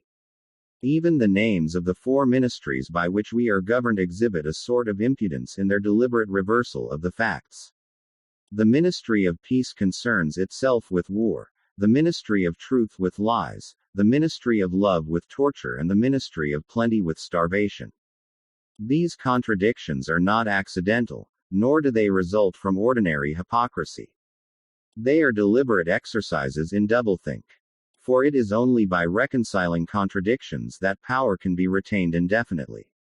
In no other way could the ancient cycle be broken. If human equality is to be forever averted, if the high, as we have called them, are to keep their places permanently, then the prevailing mental condition must be controlled insanity. But there is one question which until this moment we have almost ignored. It is, why should human equality be averted? Supposing that the mechanics of the process have been rightly described, what is the motive for this huge, accurately planned effort to freeze history at a particular moment of time? Here we reach the central secret. As we have seen, the mystique of the party, and above all of the inner party, depends upon doublethink, but deeper than this lies the original motive, the never-questioned instinct that first led to the seizure of power and brought doublethink, the thought police, continuous warfare, and all the other necessary paraphernalia into existence afterwards. This motive really consists. Winston became aware of silence, as one becomes aware of a new sound. It seemed to him that Julia had been very still for some time past. She was lying on her side, knock-head from the waist upwards, with her cheek pillowed on her hand and one dark lock tumbling across her eyes. Her breast rose and fell slowly and regularly. Julia. No answer. Julia. Are you awake? No answer. She was asleep. He shut the book, put it carefully on the floor, lay down, and pulled the coverlet over both of them. He had still, he reflected, not learned the ultimate secret. He understood how. He did not understand why. Chapter 1, like Chapter 3, had not actually told him anything that he did not know, it had merely systematized the knowledge that he possessed already. But after reading it, he knew better than before that he was not mad. Being in a minority, even a minority of one, did not make you mad.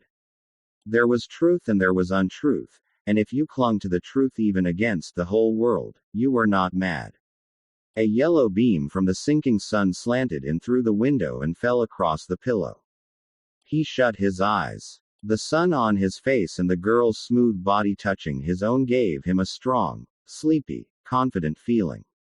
He was safe. Everything was all right. He fell asleep murmuring, "Sanity is not statistical," with the feeling that this remark contained in it a profound wisdom. When he woke, it was with the sensation of having slept for a long time, but a glance at the old-fashioned clock told him that it was only 20:30. He lay dozing for a while. Then the usual deep lunged singing struck up from the yard below. It was only an Opelus fancy. It passed like an April die, but a look and a word and the dreams they stirred they, avenue stolen my, oi. The driveling song seemed to have kept its popularity. You still heard it all over the place. It had outlived the hate song.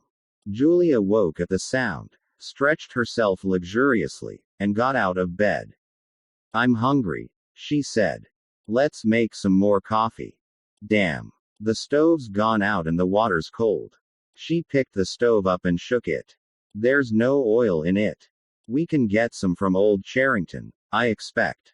The funny thing is I made sure it was full. I'm going to put my clothes on," she added. "It seems to have got colder." Winston also got up and dressed himself. The indefatigable voice sang on. "They sigh that time eels all things, they sigh you can always forget.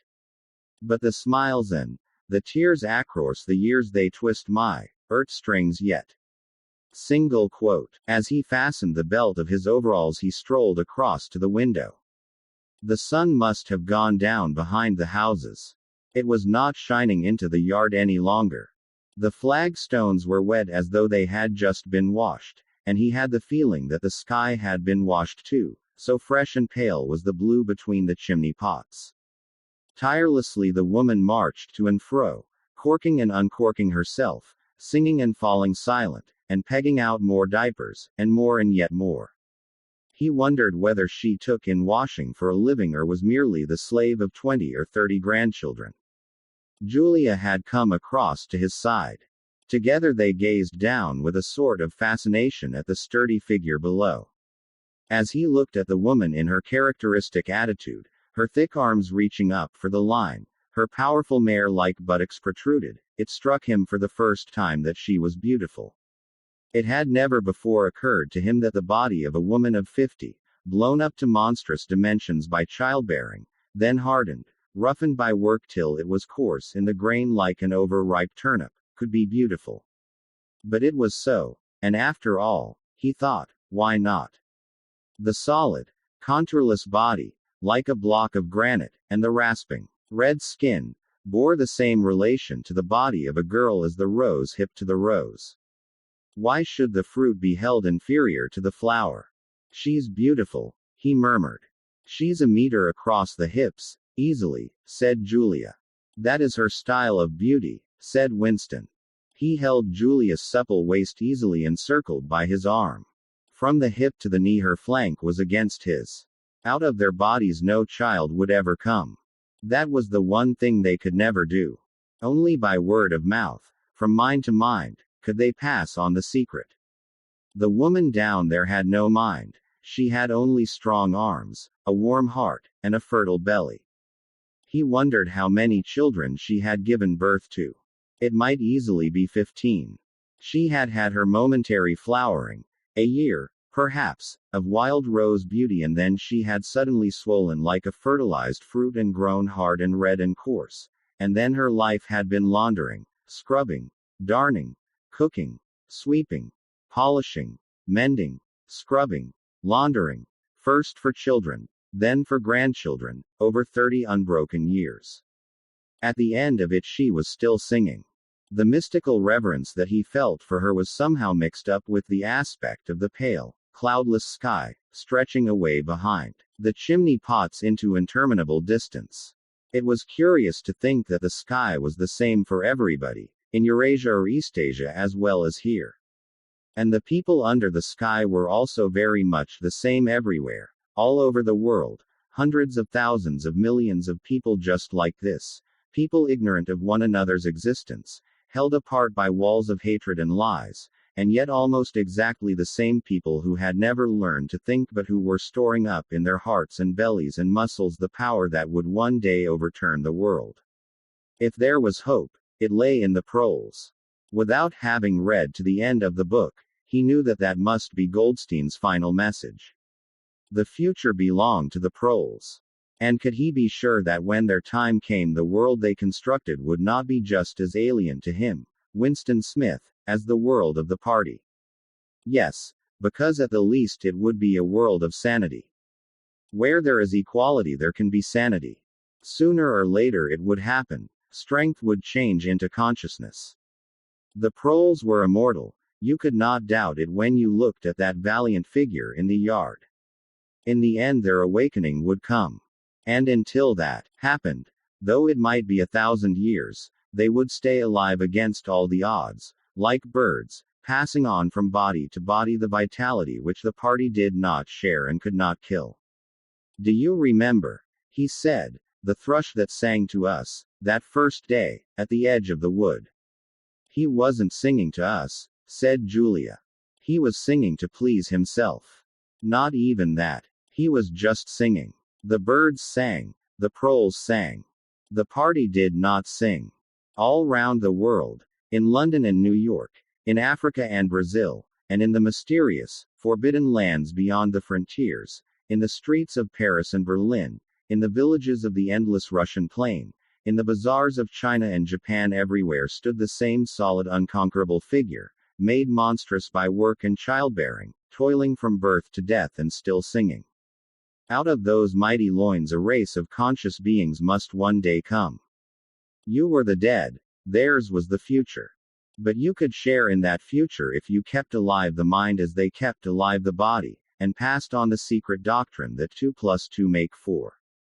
We are the dead, he said. We are the dead, echoed Julia dutifully. You are the dead, said an iron voice behind them. They sprang apart.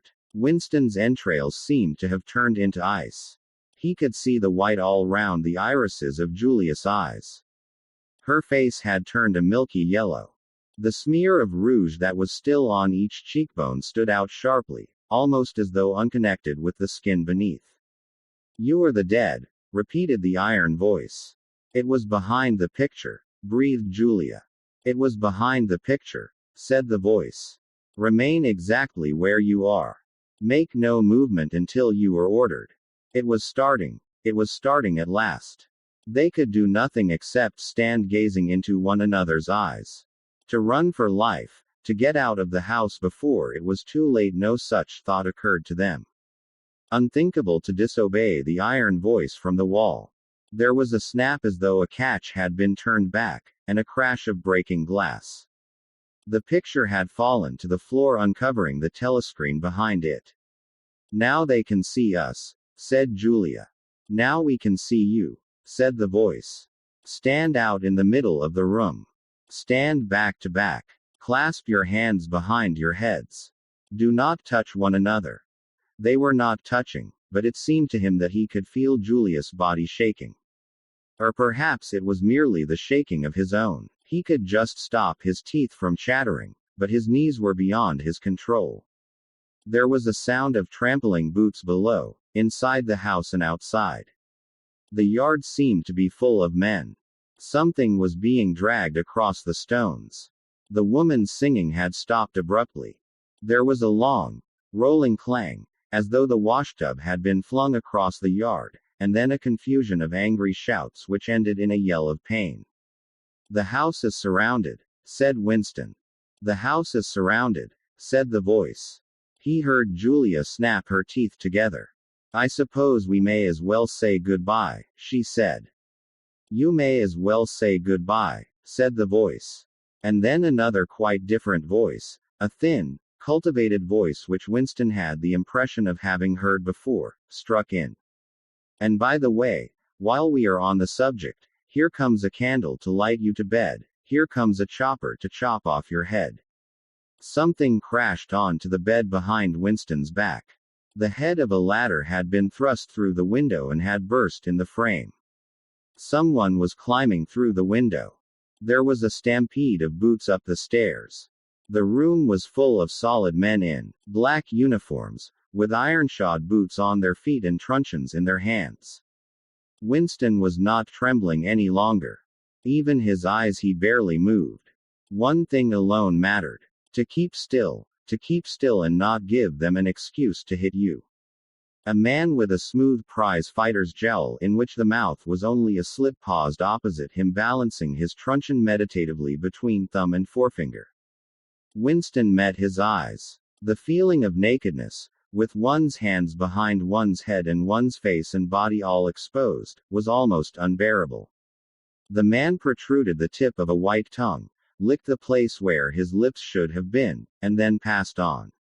There was another crash. Someone had picked up the glass paperweight from the table and smashed it to pieces on the hearthstone. The fragment of coral, a tiny crinkle of pink like a sug-ar rosebud from a cake, rolled across the mat. How small, thought Winston, how small it always was. There was a gasp and a thump behind him, and he received a violent kick on the ankle which nearly flung him off his balance. One of the men had smashed his fist into Julia's solar plexus, doubling her up like a pocket ruler. She was thrashing about on the floor, fighting for breath. Winston dared not turn his head even by a millimeter, but sometimes her livid, gasping face came within the angle of his vision. Even in his terror it was as though he could feel the pain in his own body, the deadly pain which nevertheless was less urgent than the struggle to get back her breath. He knew what it was like. The terrible, agonizing pain which was there all the while but could not be suffered yet, because before all else it was necessary to be able to breathe. Then two of the men hoisted her up by knees and shoulders, and carried her out of the room like a sack. Winston had a glimpse of her face, upside down, yellow and contorted, with the eyes shut, and still with a smear of rouge on either cheek. And that was the last he saw of her. He stood dead still. No one had hit him yet. Thoughts which came of their own accord but seemed totally uninteresting began to flit through his mind. He wondered whether they had got Mr. Charrington. He wondered what they had done to the woman in the yard. He noticed that he badly wanted to urinate, and felt a faint surprise, because he had done so only 2 or 3 hours ago. He noticed that the clock on the mantelpiece said 9, meaning 21. But the light seemed too strong. Would not the light be fading at 21 hours on an August evening? He wondered whether after all he and Julia had mistaken the time, had slept the clock round and thought it was 20:30 when really it was not 8:30 on the following morning. But he did not pursue the thought further. It was not interesting. There was another, lighter step in the passage. Mr. Charrington came into the room. The demeanor of the black uniformed men suddenly became more subdued. Something had also changed in Mr. Charrington's appearance. His eye fell on the fragments of the glass paperweight. "Pick up those pieces," he said sharply. A man stooped to obey. The Cockney accent had disappeared. Winston suddenly realized whose voice it was that he had heard a few moments ago on the telescreen. Mr. Charrington was still wearing his old velvet jacket, but his hair, which had been almost white, had turned black. Also, he was not wearing his spectacles. He gave Winston a single sharp glance, as though verifying his identity, and then paid no more attention to him. He was still recognizable, but he was not the same person any longer. His body had straightened, and seemed to have grown bigger. His face had undergone only tiny changes that had nevertheless worked a complete transformation.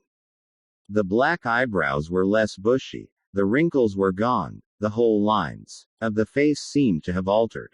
Even the nose seemed shorter. It was the alert, cold face of a man of about 35. It occurred to Winston that for the first time in his life he was looking, with knowledge, at a member of the thought police. Thank you for listening.